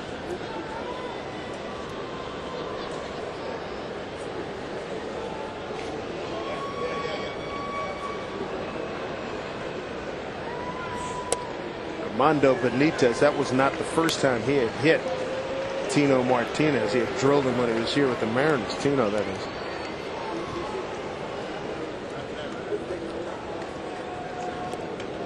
Three and 2 to Raul.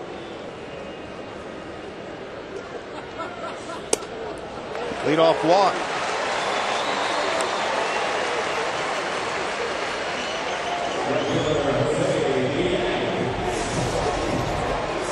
How about this matchup tonight? Tomorrow night, Shields and Hernandez. A couple of youngsters. Good chance to be around for a long time. Shields with an ERA just under 4. Felix, during this stretch since August 15, has 2 of the 3 Mariner wins. Again, 1 for 3. Struck out his last 2 times up.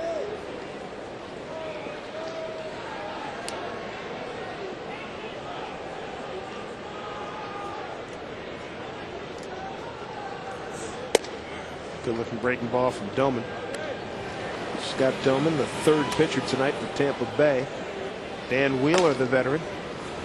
Joe Maddon said he's done a lot to guide and show the way for a lot of those youngsters in the bullpen out there. 1-1 pitch. You have to have those guys when you're trying to turn things around. You have so many young players like the Devil Rays do. You have to have sprinkle some of those veteran guys in there.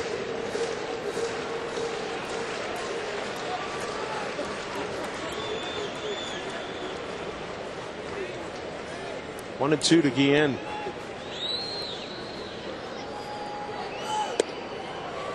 Stand down in the zone. 2-2.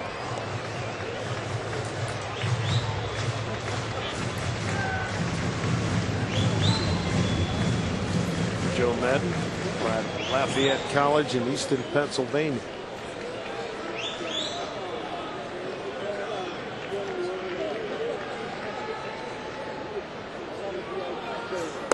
In tight.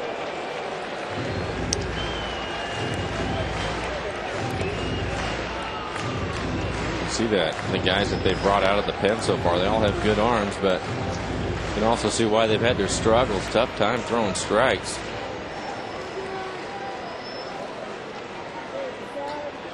There's with a couple of walks last inning. 3-2 to Guillen. Boy, it went close. Mariners will take it. Back-to-back walks. Talking about Maddon. Sits there and looks at his car. This is the part of it that would be frustrating. Oh, yeah. No doubt about it. You know, it's tough to get wins anyways, and then you have guys come in that are just struggling to find the strike zone. That would be the hard part. I mean, the front end, you look at the numbers, since August 25th, I mean, second in batting average, first in homers, and first in runs in the big leagues, for crying out loud. Then you get your bullpen. Need a guide dog to get them to throw a ball across home plate. Joe, long time in the Angels organization. Second year with the ball club as the skipper. The second thing too is just to get them to understand that you have a 4-run lead here. You know, he doesn't care if you throw it in the middle of the plate. They might hit it at somebody, but it's hard to defend ball 4. He's going to make a change. Same thing we saw from the Mariners in the second inning when Weaver and White walked in 3 with the bases loaded. 7-3 Tampa Bay.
When you need them. All right. Okay. Yeah, I may as well join in. I think a party of it. Stay tuned for Mariners Live on FSN after the game. How about the Portland Trailblazers? #1 on hold, Greg Oden. Holmgren on the Cardinals and free Oregon State Beaver tickets. All coming your way.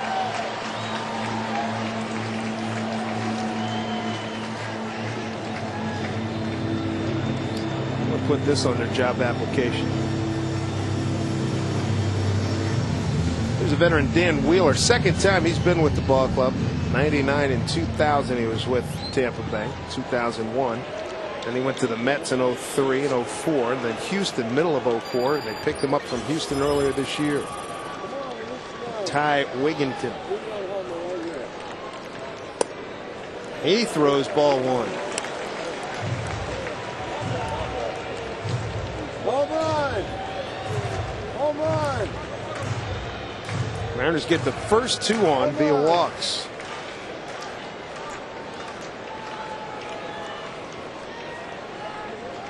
One and 0 to Broussard. There's a strike.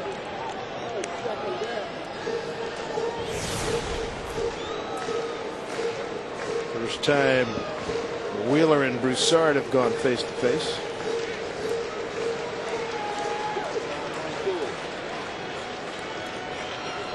Banez and Guillen, the base runners.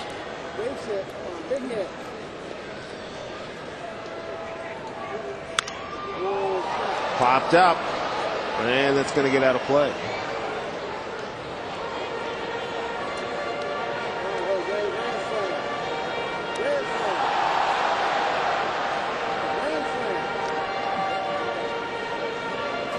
There's how Wheeler got here. How about this? He was dubbed the wrecking ball. He was the last pitcher to stand on the mound at Old Busch Stadium in St. Louis, October of 05, before it was demolished.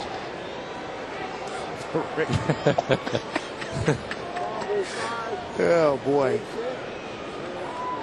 The wrecking ball. It's also the son-in-law, Devil Rays TV broadcaster Dwayne Statz. Good stop. Casanova. 2-2. Ben Broussard.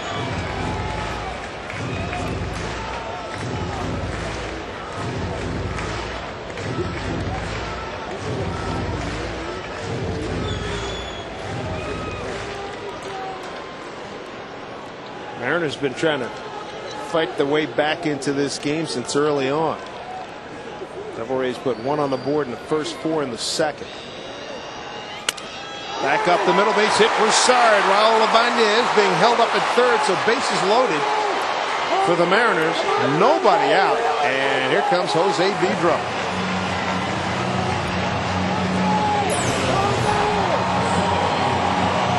Pitch down and away. Hits it right back up the mound.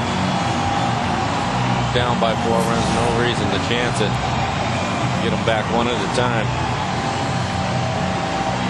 Vidro 0 for 2. A walk and a run scored tonight. The faithfuls still hanging tough here. Bottom 8, 7-3 Tampa Bay. 3 career long balls with the bases loaded. Devil Rays will stay back with their infield, play for the double play. Fastball in there for strike from Dan Wheeler. Wheeler does a very similar thing that Mariano Rivera does, where he moves the ball around in his glove. You see that? And he comes set. Good start to this 8th inning for the Mariners. Walk, base hit.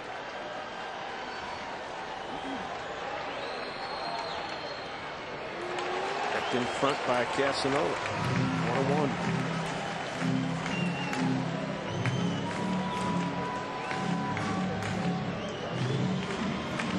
Raul's at third. Guillen's at second, and Broussard is at first. JJ gets up in the Mariner pen, starts loosening up. Vidro trying to break an 0 for 6 against Dan Wheeler. Here's the 1-1. 2-1. Jose Vidro.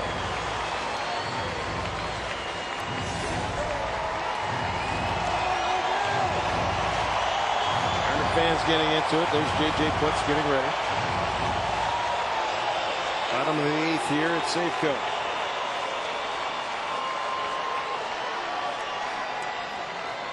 Two-one. Tapper to the second baseman. Harris tag, throw, double play, run scores.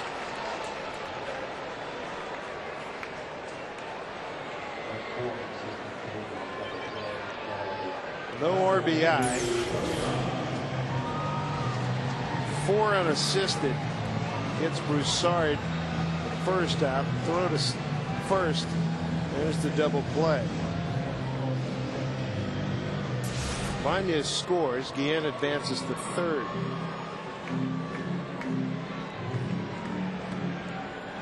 And now 2 outs. Runner at third. And here's Kenji Jojima. Mariners now 4 for 10. Make that 5 for 10 runners in scoring position. Took a lot off of that. Yeah, good slider.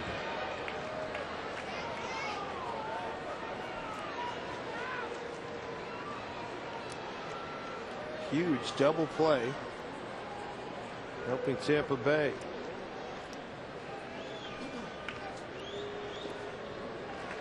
Tell you what, Casanova and Suzuki last night, we've seen these two guys put on clinics in terms of keeping balls in front of them. Yeah, Casanova had a pass ball earlier, but as far as anything in the dirt, he's done a nice job blocking.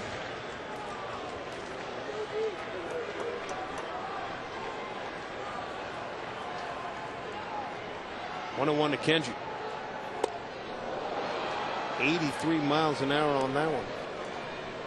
Well, snapped it hard. Nice sharp break. 1-2.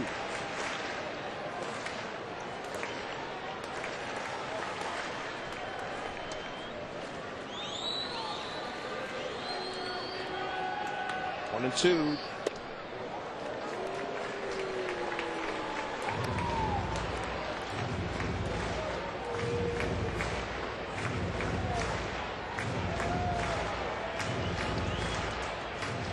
Dan Wheeler, 29 years old, born and raised in Warwick, Rhode Island, lives in Seminole, Florida. 2-2 to Kenji. Hit the other way, off the glove of the second baseman Harris. Guillen will score. That's a base hit, RBI for Jojima. His second base hit tonight. 7-5 Tampa Bay.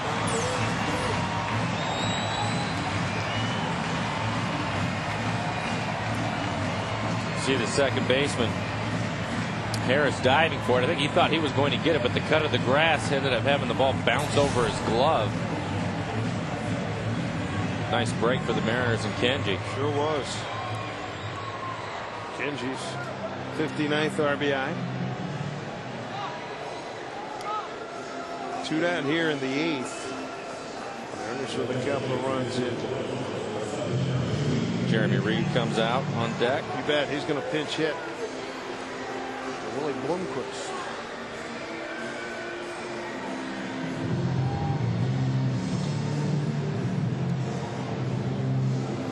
Reed last night was announced as a pinch hitter in the 8th. Bob Guerin countered the move with the pitching change, and that brought up Adam Jones, and then Jones had the leadoff 8th inning home run. And that tied the score last night. Poor Uni won it in the 9th. Final 6-5. Adam Jones with bat in his hand, getting ready, got the batting gloves on.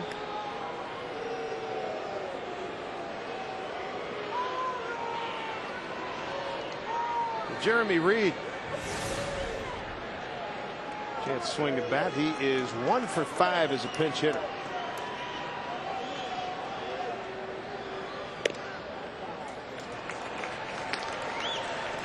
Mariners with a run in the 5th, 2 in the 7th, 2 here in the 8th.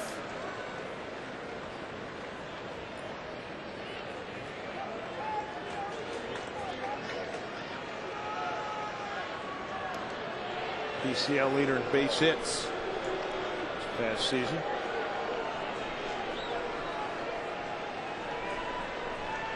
Part of the crew of 10 men called up from Tacoma.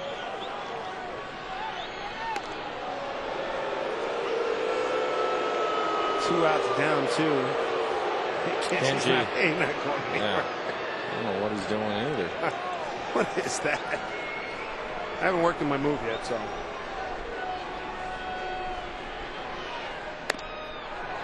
Two and 0.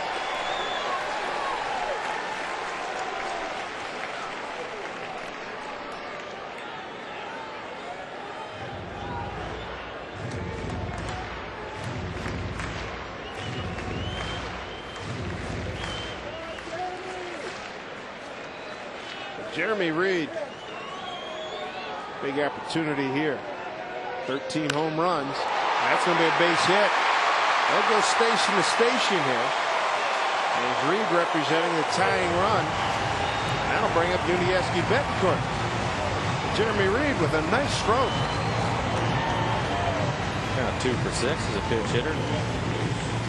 Jose Lopez is going to come out. Looks like he's going to run for Kenji.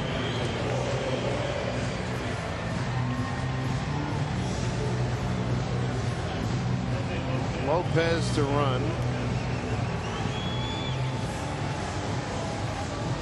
Kenji with a big smile on his face. Jose Lopez started most of the games at second base this year.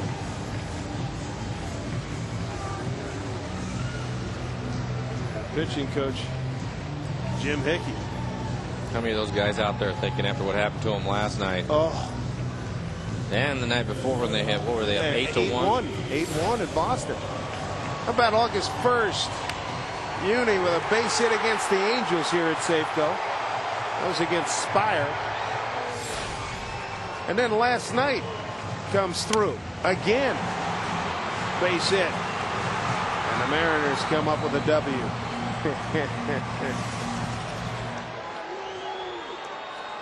Big tension release last night, that one, that's for sure. Wow, that's well hit, deep left field. Get up! Off the fence. Lopez scores. Here comes Reed at the plate. He is safe. Tie ball game. Uni's done it again.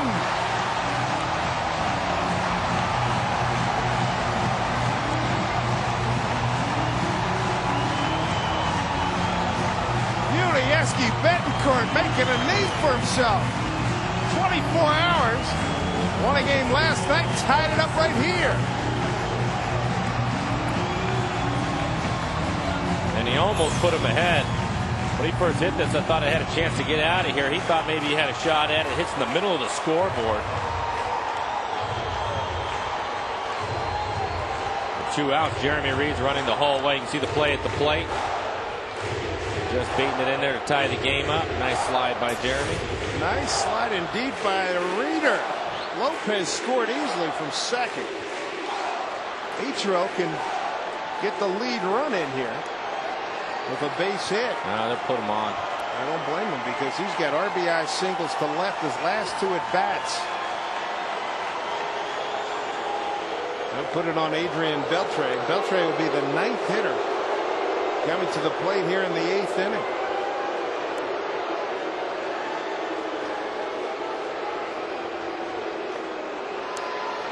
Betancourt, consecutive at bats, doubles, and he's driven in 3 runs. So 63 runs batted in on the season for Yuniesky Betancourt, your 9-hole hitter.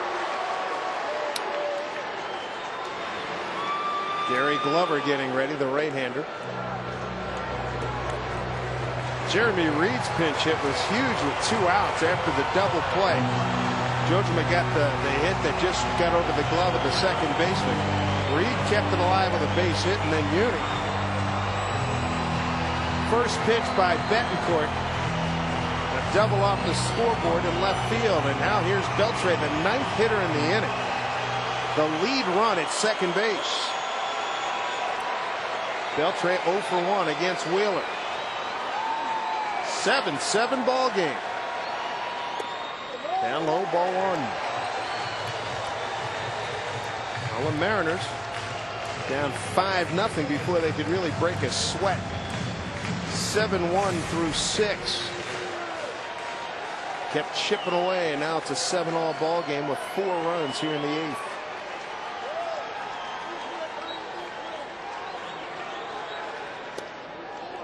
Down low, 2-0 to Beltre. Mike pointed out they just came in from Boston. They blew an 8-1 lead 2 nights ago, and last night they had a chance to win a ball game, and Young lost the ball in the lights or something. Big Papi got a home run that just snuck into the first row at Fenway. 2-0 to Beltre. Oh, baby.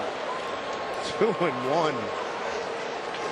That's the pitch that Adrian's been killing. You can see it's up and in. He's been getting on top of that pitch and driving. The other night he hit one up into the upper deck. 2-1 to Beltre. Lead run, great speed, and Betcourt at second. Off the fist, 2-2. He was ahead 2-0. Now it's 2-2. Typically with Adrian, they try to bury that slider in the dirt, see if they can get him to chase with 2 strikes after coming back with a couple of fastballs. Betcourt, 37th double. He's at second. They walked Ichiro. 2-2 to Beltre. There's a drive to left field. That's going to sit out for a base hit. Betcourt scores. Mariners take the lead at 8-7. An RBI by Adrian Beltre. 8-7 Seattle. This is just a nice piece of hitting by Adrian. They tried to throw the slider, and he just stays with it. See it, take a look at it. It's down. But Adrian goes down and hits it hard into left field. Nice at bat. Good piece of hitting right there. Our 4th bold move of the game, and what a beauty it was. Here's Raul Ibanez. He's the 10th hitter. He let it off with a walk and came around and scored. They're lighting up Dan Wheeler, and this after he got a double play. Takes a strike. Wheeler came in. Gave up a base hit to Broussard, but then Vidro bounced into a double play. It's been bait, single, single, double, intentional walk, single.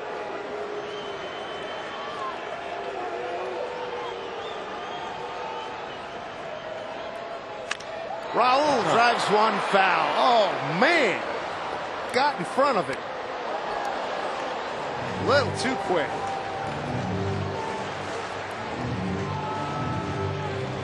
Couple of insurance tallies. Not a bad idea. You got J.J. Putz getting ready. 1 out in the 7th inning. Mariners were down 7-1, now leading 8-7. 0-2 to Raul.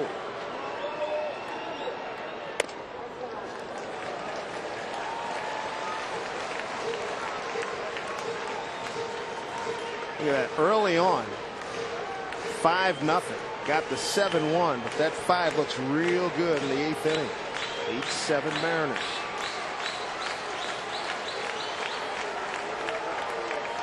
Couple of runs on board for Raul, trying to pick him up. That'll get out of play. Wow, Wheeler. 31 pitches in the inning so far. You mentioned he didn't even start it. Yeah, how about that?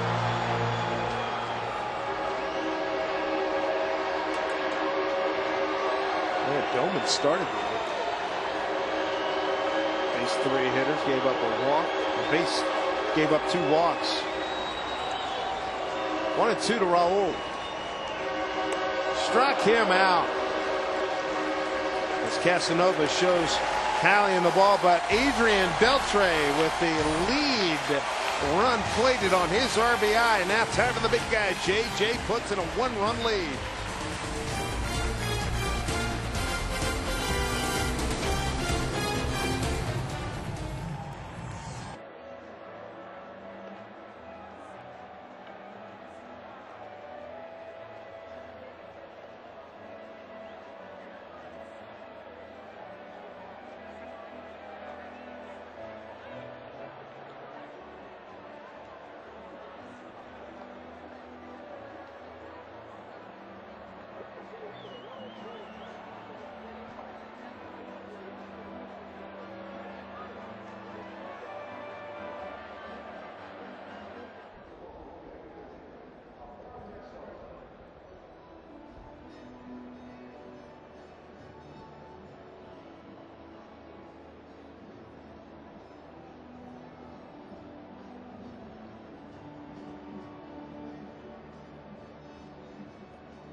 Light ninth inning. Time now for a Coors Light Cold Blast. Second night in a row. Mike the Hero, Yuniesky Betancourt. He's been unreal timing. Saw the big hit. This one right here, I thought maybe he had a shot to get out of the ballpark. You see Lopez looking, thinking maybe it had a chance.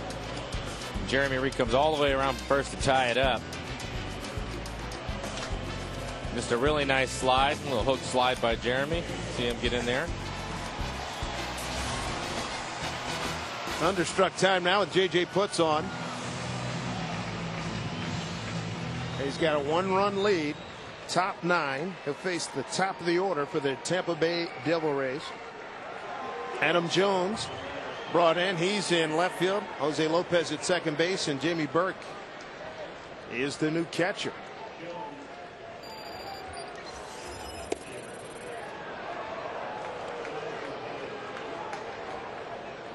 Brendan Harris, Greg Norton, Carlos Pena.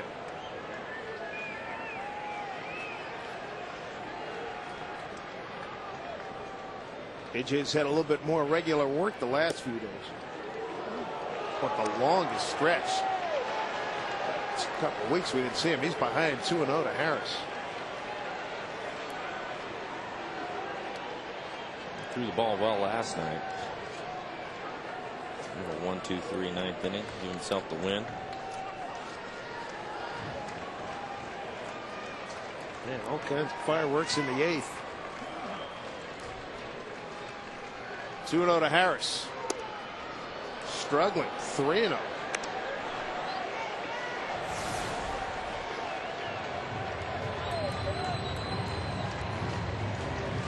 On deck is Greg Norton. He had a home run back in the 6th inning.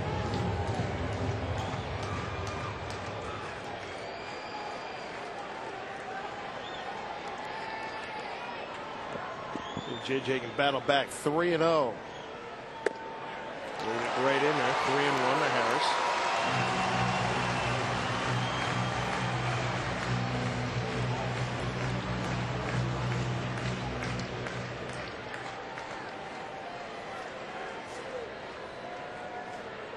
Here's the 3-1 pitch. Playable. Ichiro is there. 1 out. Another guy to tip your cap to is Ryan Rowland-Smith. Kept Tampa Bay off the board. This was back in the 7th when he caught B.J. Upton leaning. Then struck out. He wound up striking out 5 consecutive hitters. Part of our Geico Direct highlights. Big part of the reason why the Mariners were able to keep Tampa Bay scoreless in the 7th and 8th innings. Ryan Rowland-Smith was the 3rd pitcher of the evening. He came in after Sean White gave up a 2-run homer to Norton. And here's Norton again.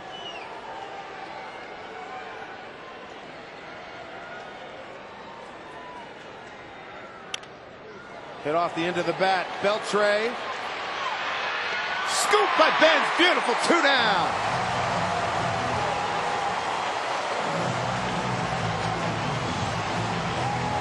All right, put a circle next to that one, huh? Really nice play by Ben. You see Adrian coming. He's playing back. Has to come all the way in. You can see the flip. Tough pick, too. Nice play by Ben.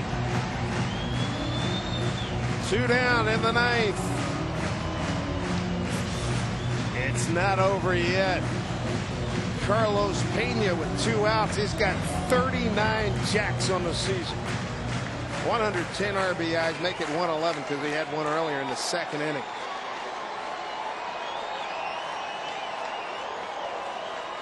This is a big time mano a mano right here. Split, strike 1 on the foul ball.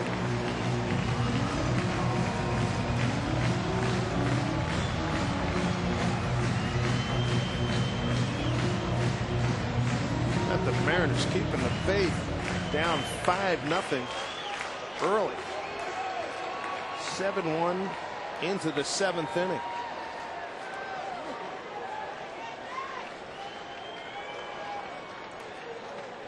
Oh, and 1 to Pena with 2 down here in the 9th.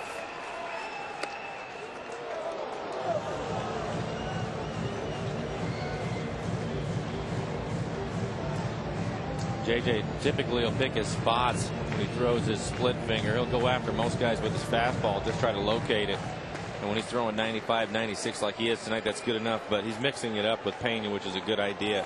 Well said. 1-1. Ooh. Here's my best, big boy. That one was in the middle of the plate. You see Jamie, this is typical too. A lot of times when the hitters know it, they're going to try to pitch him away and use the bigger part of the ballpark. JJ ended up throwing that pitch in the middle of the plate. But when you throw 96, you can get away with it sometimes. 1-2, 2 down, top 9. JJ puts to Pena. The pitch up high, 2-2.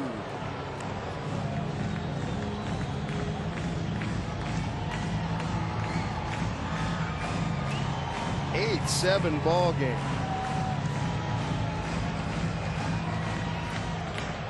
5 runs on 5 hits in the 8th inning for the Mariners to take the lead. 2-2 to Pena. The pitch. Nothing doing. Tom Hallion not buying. 3-2. Berkey did a nice job of framed it nicely. Yeah, catching that pitch. You can see by Joe Stracer it was off the plate.